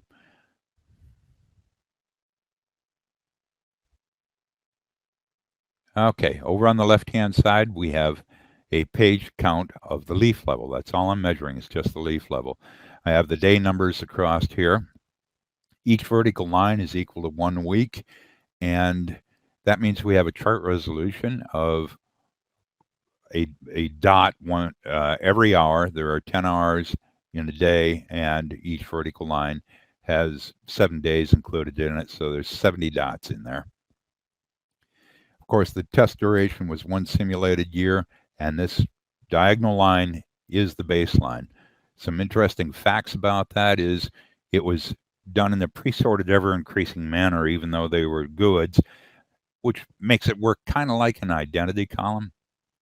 And even though I said, I exposed it to the decision of do I defrag or not, it never had to defrag. So, and the reason why was there was 0 page splits. The increase you see is just due to the increasing amount of data of 1,000 rows per hour. Virtually 0 fragmentation, and there was 0 index maintenance. Now, if you look at the angle or the slope of that line, except for any completely vertical lines that you see in the upcoming charts, any line that has a slope steeper than this baseline is due to bad page splits. It's a visual qualitative measurement instead of a quantitative measurement. The quantitative measurements are actually in the underlying tables that I use to build all this. This next line, this brown line here, that's what I call the Brent line, because he preaches not to do defragmentation, and it's not a bad preach. If you do index maintenance incorrectly, it's worse than doing it with this no defrag line sometimes. So it has a steeper slope, and so it's got more page splits, and it's got page splits every single day. No index maintenance was done. It came out to 99% fragmentation, and it's got a 68% average page density. It's got a constant rate of page splits all day, every day. Now, a little bit on that page density. I actually have an article on this. How much memory does a 68% page density waste? Most people would quickly do the math and say 32%. That's incorrect. The pages have to go somewhere, and that makes the table wider. And so it actually wastes 46.5% memory, and the formula is 100 divided by the page density minus 1 times 100 to convert it to a percentage, and that equals 46.5%. 46.5% of what? Well, if the baseline had no page splits and is not wasting any memory, that's 100%. And that 46.5, you can see it's pretty accurate. Okay, here comes the next line. And this is the best practice line where we check for fragmentation every day. And if we went over 5%, we do a rebuild or a reorganize. And it kind of looks stuck. It turns out it's riddled with page splits all day, every day. And if we take this 3-week section here and we kind of blow it up, we can see that line is actually a pretty nasty looking sawtooth. This is what I mean by these nearly vertical down sweeps. That's where reorganized removed free space from the pages. Where did that free space come from? Ironically, from the page splits. They were making their own room, and reorganized came in and said, give me that, it's mine, you can't have it. Okay, now the really other cool part is let's take and move that baseline up there, and you can see every single one of those increasing lines is steeper than the baseline. And in fact, I didn't do it. I should have pulled this down as well. It's steeper than the no defrag line. So we go for 3 days reorg, 3 days reorg, and we are page splitting all over the place. And I want to remind you, look at this. In these 3 days, we went from just slightly less than 43,000 to just slightly more. We've done maybe 1,100 or 1,200 page splits over those 3 days for one index. So those lines are steeper than the baseline due to bad page splits. And you can see they're also, the bad page splits, they're cumulative because this whole line is getting further away from the baseline. All right, so look over here. We got some squirrely stuff going on here down in the lower levels during the first 5 weeks. Let's take a look at those. Isn't that special? Okay, the little bumps where all these arrows are pointing at, those are where reorgs occurred. And you can see we very quickly get stuck on daily reorgs at this early game. Now, there's some really, really cool stuff here. The rest were all rebuilds, and if you look after the rebuilds, there's a flat after each rebuild. Now, the flat is actually less than the baseline. How can that be? And the answer is it's because we pre-allocated some space, and so we're not requiring extra space for the new rows that we're inserting. We didn't stop inserting rows. We kept inserting rows. But it also prevented fragmentation. There's no flats there. There's no page. I'm sorry, the flats mean no page splits. And eventually the page is filled up like I showed you before. And so that's why the page counts started to increase. So the flats are where no page splits occurred after a rebuild. Oh, by the way, just to let you know, the reason why the blue line starts here is because there was no index maintenance until 1,000 pages went by. Now, what I'm going to do is I'm going to turn this line into just a dotted average line so it's not quite so ugly. But I'm going to show you what the low threshold rebuilds look like over this year of performance. And it is truly magic, and it'll leave you flat. Look at all the flats. And what happens during those flats? 0 or nearly 0 page splits for weeks at a time. Remember, each vertical line here is a week. Now, what does that mean? No page splits means no fragmentation. No fragmentation means no index maintenance for weeks at a time. Does that sound like the GUIDs that you think you knew? If we look at this same area that we looked at before, I'm not even going to zoom in because there's no need. When we were looking at reorgs, we had a reorg occur here every 3 days, and there were page splits daily, increasing page, well, not increasing page splits, but daily cumulative page splits all day, every day. And looky here. We did one rebuild in 3 weeks with almost no page splits, and it never got much over. For the rebuild, it got up to like 1.04% because it's got to go over 1% to get to the rebuild. Now, just to put the reorgs every 3 days, we had to go all the way back here to get to 3 days between rebuilds. And then it very quickly changed to 1 rebuild a week. And if we look up here, this last whole section, this last whole flat, we went 32 days and we were doing 10,000 rows for each day. We inserted 320,000 rows into a random GUID clustered index with less than 1% fragmentation. What is all this stuff about GUIDs? It's the reorganize that has been killing people. And what about memory? If we drop in this yellow triangle and compare it against the best practice dash line here, look at this. We're inserting a whole bunch of rows, 10,000 per day, and it never grew. And then you can see it start to jag up just a little bit, and that's when the fragmentation started. As soon as we get to 1%, boom, rebuild it, and that's where the increase comes from.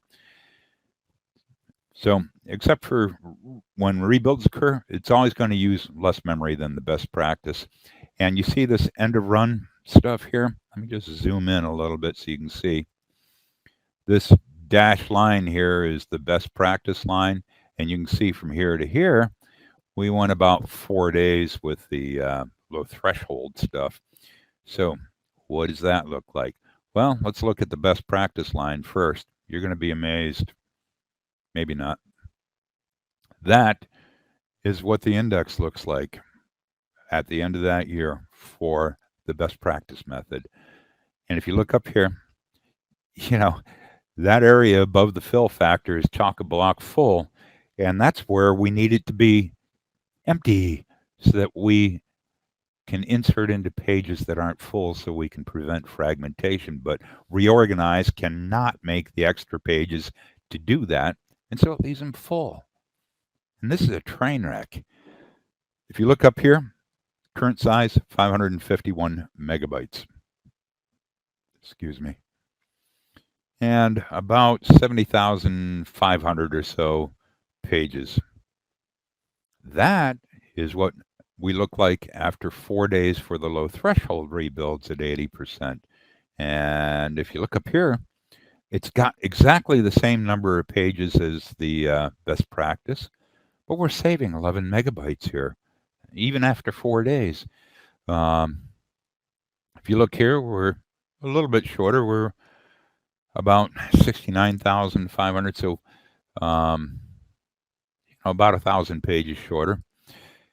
And if you look up here at the top, this is the most important part. We have, after 4 days, we still have a ton of room with no fragmentation to grow before we start with fragmentation. Now you're going to go, Jeff, you got dots down here. I haven't figured out those. There were no page splits after 4 days. In other words, the page count didn't actually go up. I don't know what these things are, and I haven't figured them out yet, but there was no increase in page counts. But what I also want to remind you was we inserted 320,000 rows over 32 days with less than 1% fragmentation using random GUIDs. Here's what all the rebuilds look like. If you can see colors, there's a legend that tells you what the colors are. If you can't, I'm going to help you out here. This short step line, you can see even at this, these are, about a week apart. That's the 90% fill factor line for the small GUID index. I don't recommend using 90% until your index gets over 10 gigabytes. Just a reminder, we just went through and covered 32 days with virtually no fragmentation, less than 1% fragmentation at 80%. Watch this. We went longer than 8 weeks with less than 1% fragmentation. Now, yeah, we had to reduce the fill factor, and I'll show you that in a minute, but 8 weeks with random GUIDs. 8 weeks. It turns out it's actually 58 days from here to here, and it still didn't hit the 1% mark. Ladies and gentlemen, 58 days times 10,000 is more than 500,000 rows with virtually no fragmentation. We went more than 8 weeks without having to do a defrag. This is what it looked like at the end of that year for the 70% at that one spot after 8 weeks, 58 days. You can see, and just as a reminder, more than 500,000 rows. In fact, we were very close to 1/6 of the total table because it's got 3.5 million rows in it. Most of the area above the fill factor actually got used. If you look up here, it's actually going to cost us a bit to rebuild at 70%. But that's like putting money in the bank. A lot of people, one of the best practices is, hey, you don't want to shrink your log file. You want to make sure your log file doesn't grow. Well, we want to make sure the same thing here. The only way we can keep fragmentation from occurring is to give it room to not happen. And we'll cover a little bit more here, but let's talk about the impact of best practice index maintenance on your log file. This red line is, we're going to do a comparison of best practices versus the low threshold. This is the first 6 weeks. And the red line is what happens to your log file with best practices. On the left-hand side, we have the number of active rows in the log file at the end of each day. And I clear it each day by doing a backup. And then the number of days. These particular spots where the green arrows are pointing, those are where rebuilds occurred according to best practices because fragmentation got so bad. 1, 2, 3, 4, 5, 6, 7, 8, 9 rebuilds in the first 30 days. Now, the other thing I want you to look at is looky here. After the rebuilds, it didn't have to do stuff for a little while. We had some flats there too. Reorgs are getting ridiculous up here. We do about 1 line of log file per table row. And if you look at the bottom here, I got a green line growing across the right. I'm going to remove the best practice red line so we can see that green line a little more clearly. And we did 1, 2, 3, 4, 5, 6, 7 rebuilds there in the first 12 days. And this is another problem that people have. They go, oh my God, 12 or 7 rebuilds in 12 days. Oh, that's horrible. Fragmentation sucks. Yeah, you're not waiting long enough and you're doing it to too small an index. If we continue to do rebuilds at greater than 1%, you can see we very quickly increase the number of days. And by the way, this problem with these rebuilds every day, this is why Paul Randall is suggesting, hey, you might want to go to 5,000 pages instead of just waiting for 1,000 pages, because for most indexes, you're going to fragment the most in those first 5,000 pages. Okay, so that was in the bulk logged recovery model, and that was doing offline indexes. I first want to state again, best practice is not a best practice here. Reorganize must not be used, and I want you to remember, not only is it bad for your log file, but reorganize doesn't actually work to help you prevent fragmentation. Look at how many log file entries we have at each day with the rebuilds. Okay, so let's take a look at what the rest of the year looks like. We've got the first 6 weeks isolated there. This is what the rest of the year looks like for reorgs. Isn't that nice? Here we do a reorg every day, here every 2 days, here every 3 days, here every 4 days. Now, look at the scale here. Yes, ladies and gentlemen, that's 3 million. And if we look right there, we are above that line. So that reorg right there, after only a year, is adding 3 million log file entries for every single reorg. Now, let me really make it important to you. This is just for one index. Best practices are really not sounding so hot here, and you got to remember, none of these reorgs prevented any fragmentation. All right, so let's draw the rebuild line. Can you see it growing down at the bottom? Let me get rid of the reorgs here so you can see it a little bit better. Here, we did a rebuild once every 3 to 6 days. Here, once every 1 to 2 weeks. And here, we can finally start to see some pock marks here. The normal line between the rebuilds, that's simply the data entry occurring, the 10,000 rows, and being logged. Even though it's bulk logged, it still has to be logged. And they're not minimally logged either, by the way. But, oh my God, we rapidly increased. And we saw this particular section right here. We went 32 days with virtually no fragmentation. That line just before, that one little bump, that only took 0.35 seconds and only 62,900 log file entries. That sounds like a lot, but compared to that reorg, just like it shows up here, it was a pimple. It wasn't even worth worrying about. Okay, what about the full recovery model? Because a lot of people say, well, I can't use bulk log because I've got AG mirroring and, all sorts of stuff running. All right, so here's the reorg lines again for the full recovery model. And you see that dot there? That's the same dot that full recovery operates just a tiny bit differently. That didn't go away. Excuse me just a minute.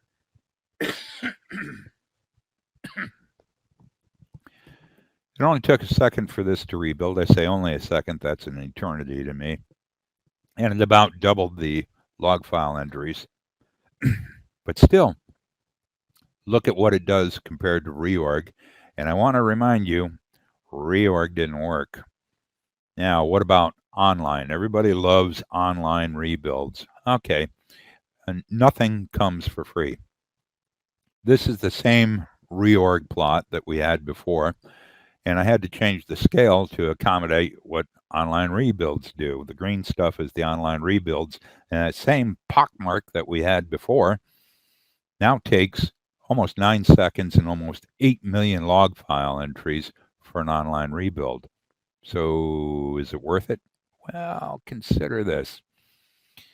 We went from here to here, and it cost us 8 seconds, almost 9 to do that, and almost 8 million log file entries for that one time. If we're using reorg, we're going through all of these all the time, and they total up to 65.5 seconds for an average of 8.194, which is only slightly better than that single rebuild. And we have 22.7 million log file entries compared to 8 million. And remember, reorganize does not prevent page splits. So, a lot of people argue against, well, I have standard edition, so I have to use reorganize. God, no. It's better to just leave it alone than it is to reorganize, because as we saw before, if you reorganize, your page splits at any given point are going to be worse than the no defrag line that we saw before. So my recommendation in order by performance, if you can, use bulk logged offline rebuilds. Of course, if you're in the simple recovery model, that's easy. Same idea. If you can't because of mirroring or anything like that, then use the full recovery model and offline rebuilds. And if you can't do that because you're 24/7 and you can't spend 350 milliseconds rebuilding an index and then wait 10 seconds before you rebuild your next index, then go ahead and use full recovery model with online, with the understanding that you're going to take occasional hits, but it's going to be spread out across many indexes. But whatever you do, don't use reorganize on random GUIDs. I will say never, with one exception, and we'll see what that is in just a minute. But it's better to not do any index maintenance on random GUIDs than it is to use reorganize. Now, the sidebar or the exception is if you, well, this isn't the exception. This applies to any index where you need to clear the area above the fill factor to prevent page splits. Don't use reorganize to do it, because reorganize isn't going to do it because it can't make extra pages. The other thing is the exception to the rule for using reorganize is if you need to compact in-row lobs or out-of-row lobs.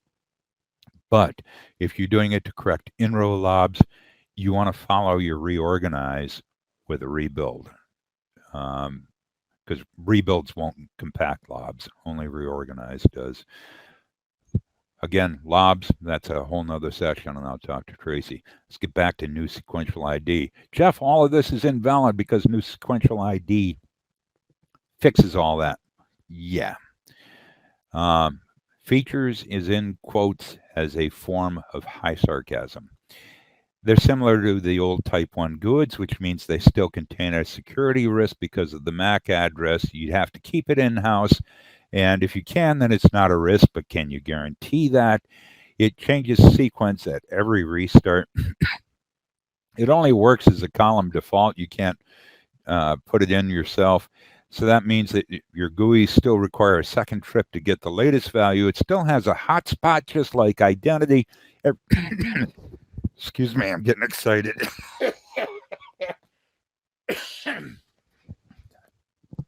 Everyone still waits for one page during insert. Supposed good page splits still take time. Supposed good page splits still cause blocking.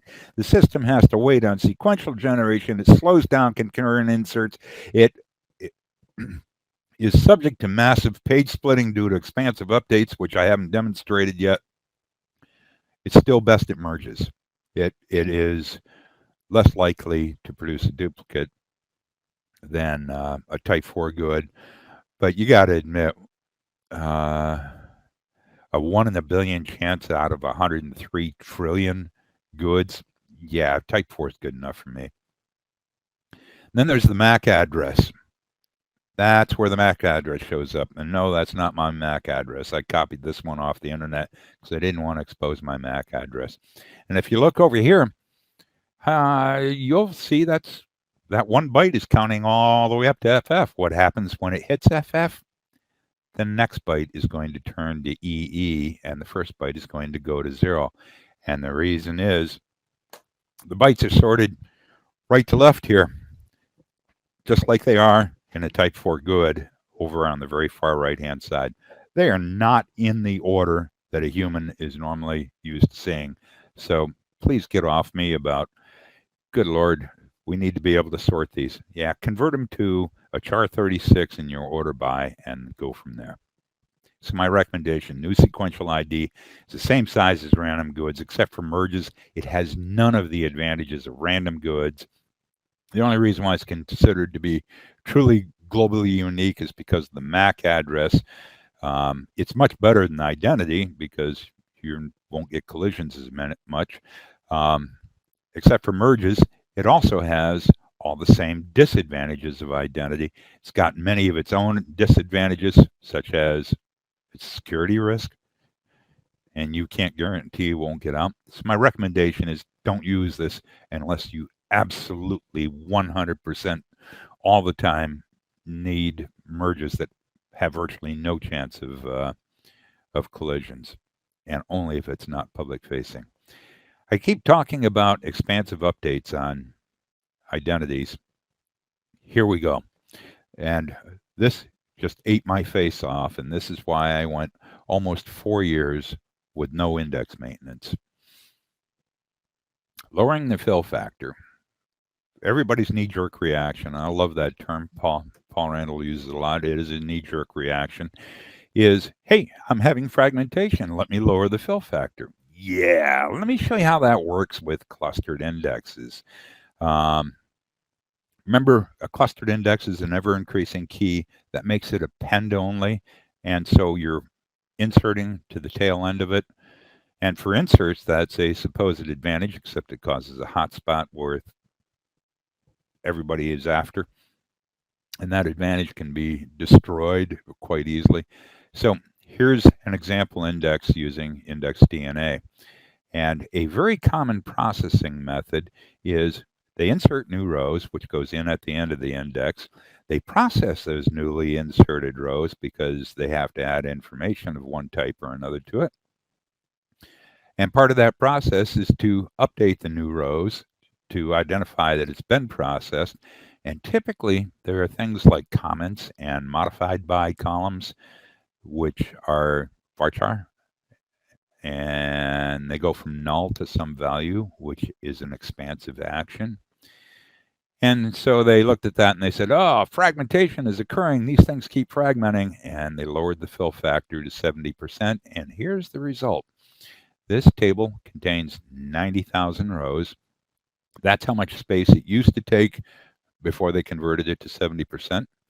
And that's how much space it takes now. It's about 40% more. If you take 1 divided by 70, you come up with some number 4, whatever, or 5, and then you have to subtract 1 from it to get to the 4.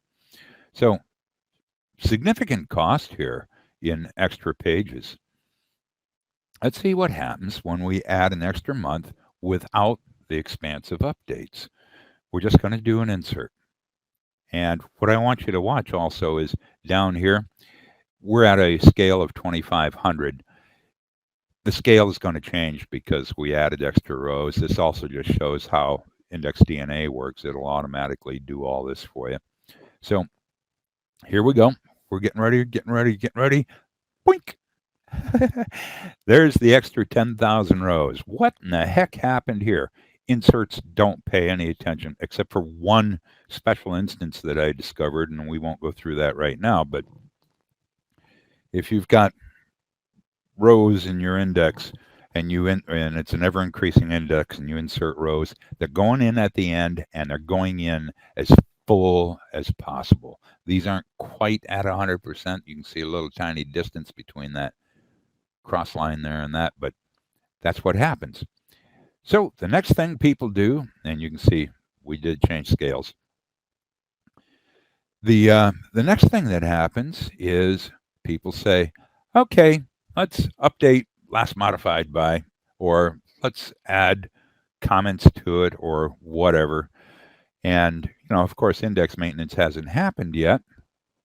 Let's out of these 10,000 rows, we're only going to update 330 rows randomly to say a comments column or a modified by column. Let's see what happens here. Boom! Because all those rows that we had were sitting at 100%, and we did expansive updates, all but 2 pages fragmented instantly. And that is where your fragmentation is coming from on your ever-increasing indexes frequently, because you do an insert, and then you have to do an update to say, okay, yeah, we recognize that was a good insert, and we're going to make a small change, and then we're going to update last modified by or something like that. And what that means is all this space up here that you reduced to try to prevent fragmentation, that'll work if you have mid-index expansive updates. But if you're doing it to try to get rid of that stuff at the end, it's a total waste. You haven't done a bloody thing except waste 40% of your space. So on top of everything else, you're increasing the time of your spans because you got 40% more pages to read than you did before. Now ask yourself, what data will most of your queries concentrate on? And the answer is typically on that data that you just added.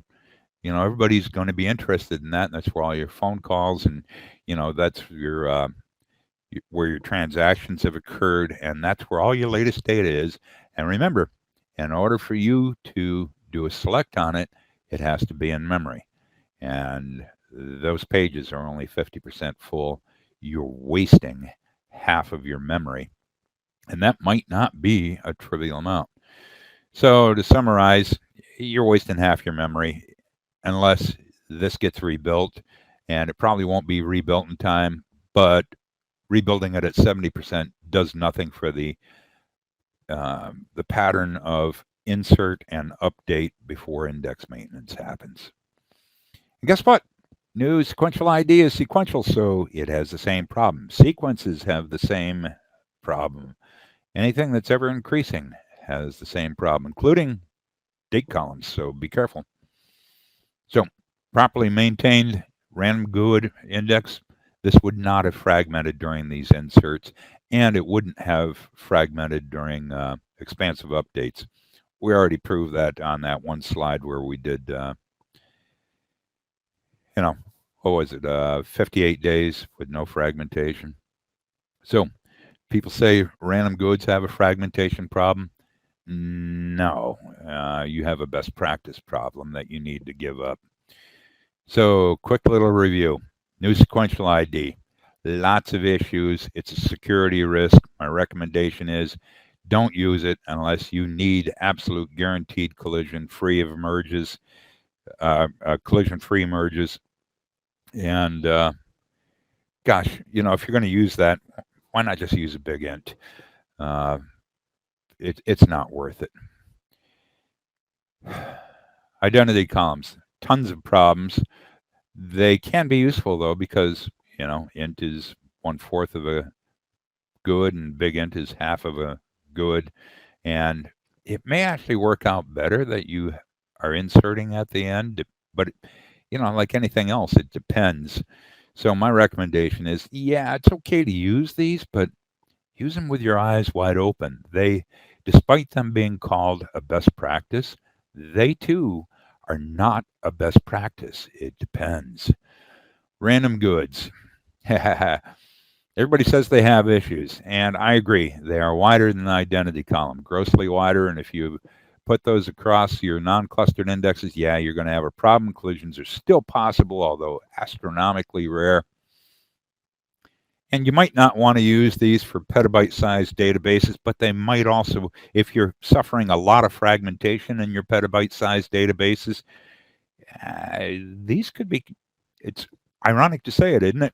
You can use random GUIDs to control fragmentation because they produce an index that is the epitome of what an index should be. A lot of people say massive fragmentation. Yeah, no more. We busted that big time. Good things, the epitome of how we think an index should work. No hotspot, no contention on the single page. Fill factor is actually useful in weathering expansive updates and inserts, of course.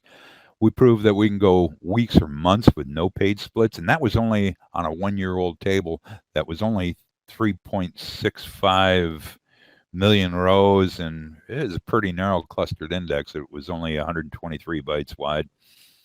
Good for merges, good for replication, and more. No second trip to get the identity value that you just inserted. No central authority required to insert values, prevent dupes. No special handling needed for simultaneous entries. No waiting for an identity generation. And did I mention that there's virtually no fragmentation?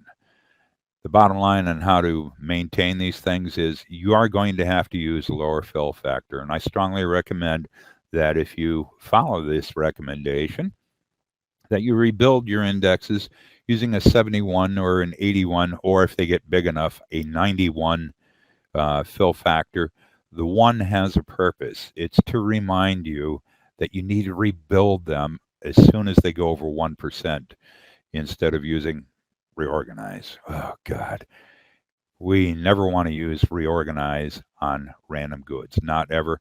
And I'll extend that to say anytime you want to clear something out above the fill factor to try to prevent fragmentation, do not use reorganize. The only time you really ought to use reorganize is to compress lobs, and then you should follow those with a rebuild. One more thing to take away. I want you to remember that I am not in any way, shape, or form suggesting that your GUID PKs, I'm not suggesting that those are the most effective clustered index. I cannot know what your data is like. Nobody can know what your data looks like.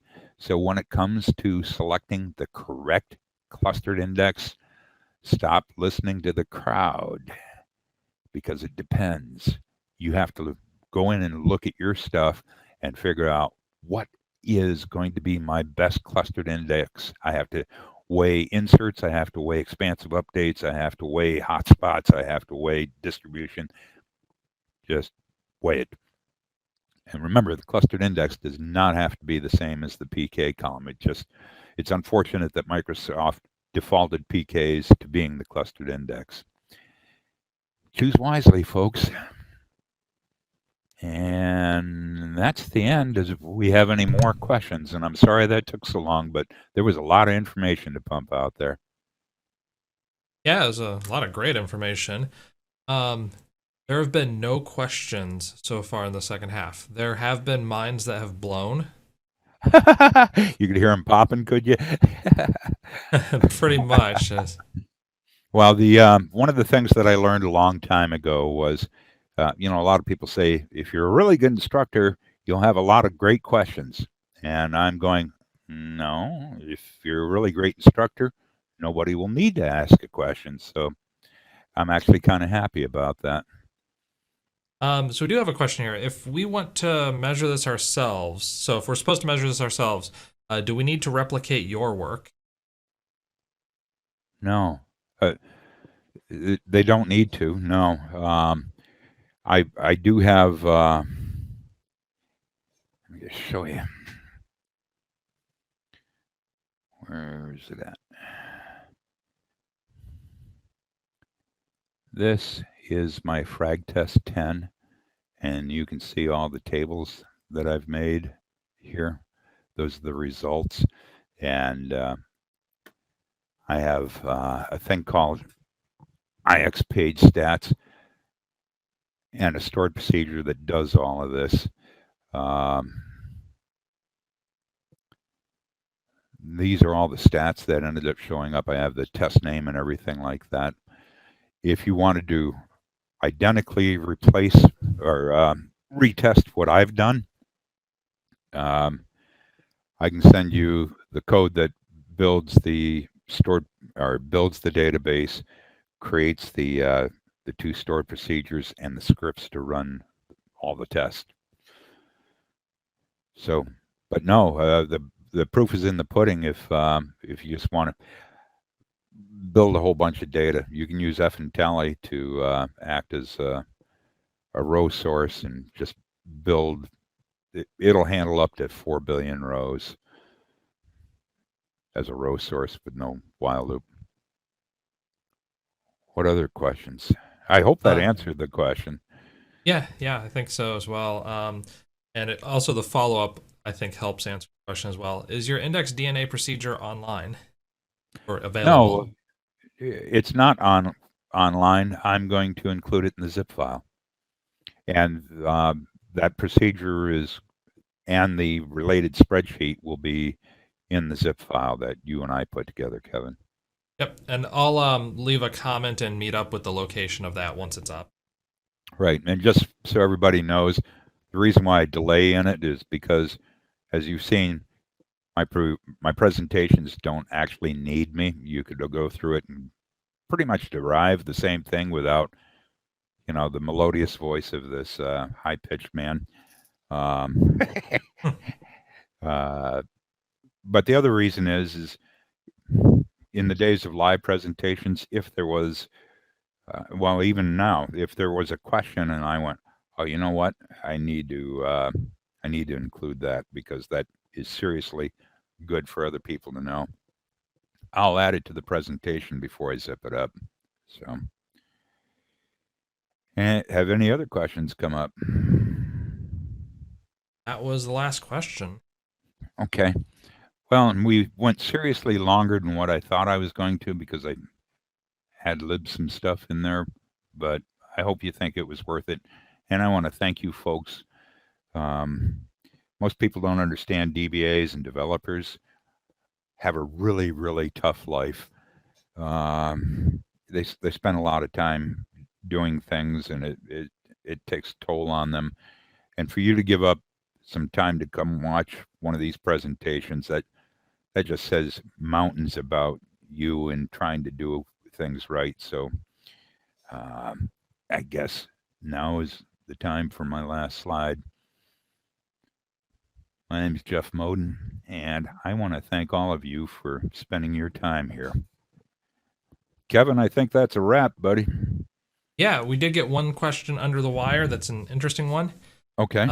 How does optimize for sequential key as an index option added in 2019 affect the pro and con with respect to random versus sequential values?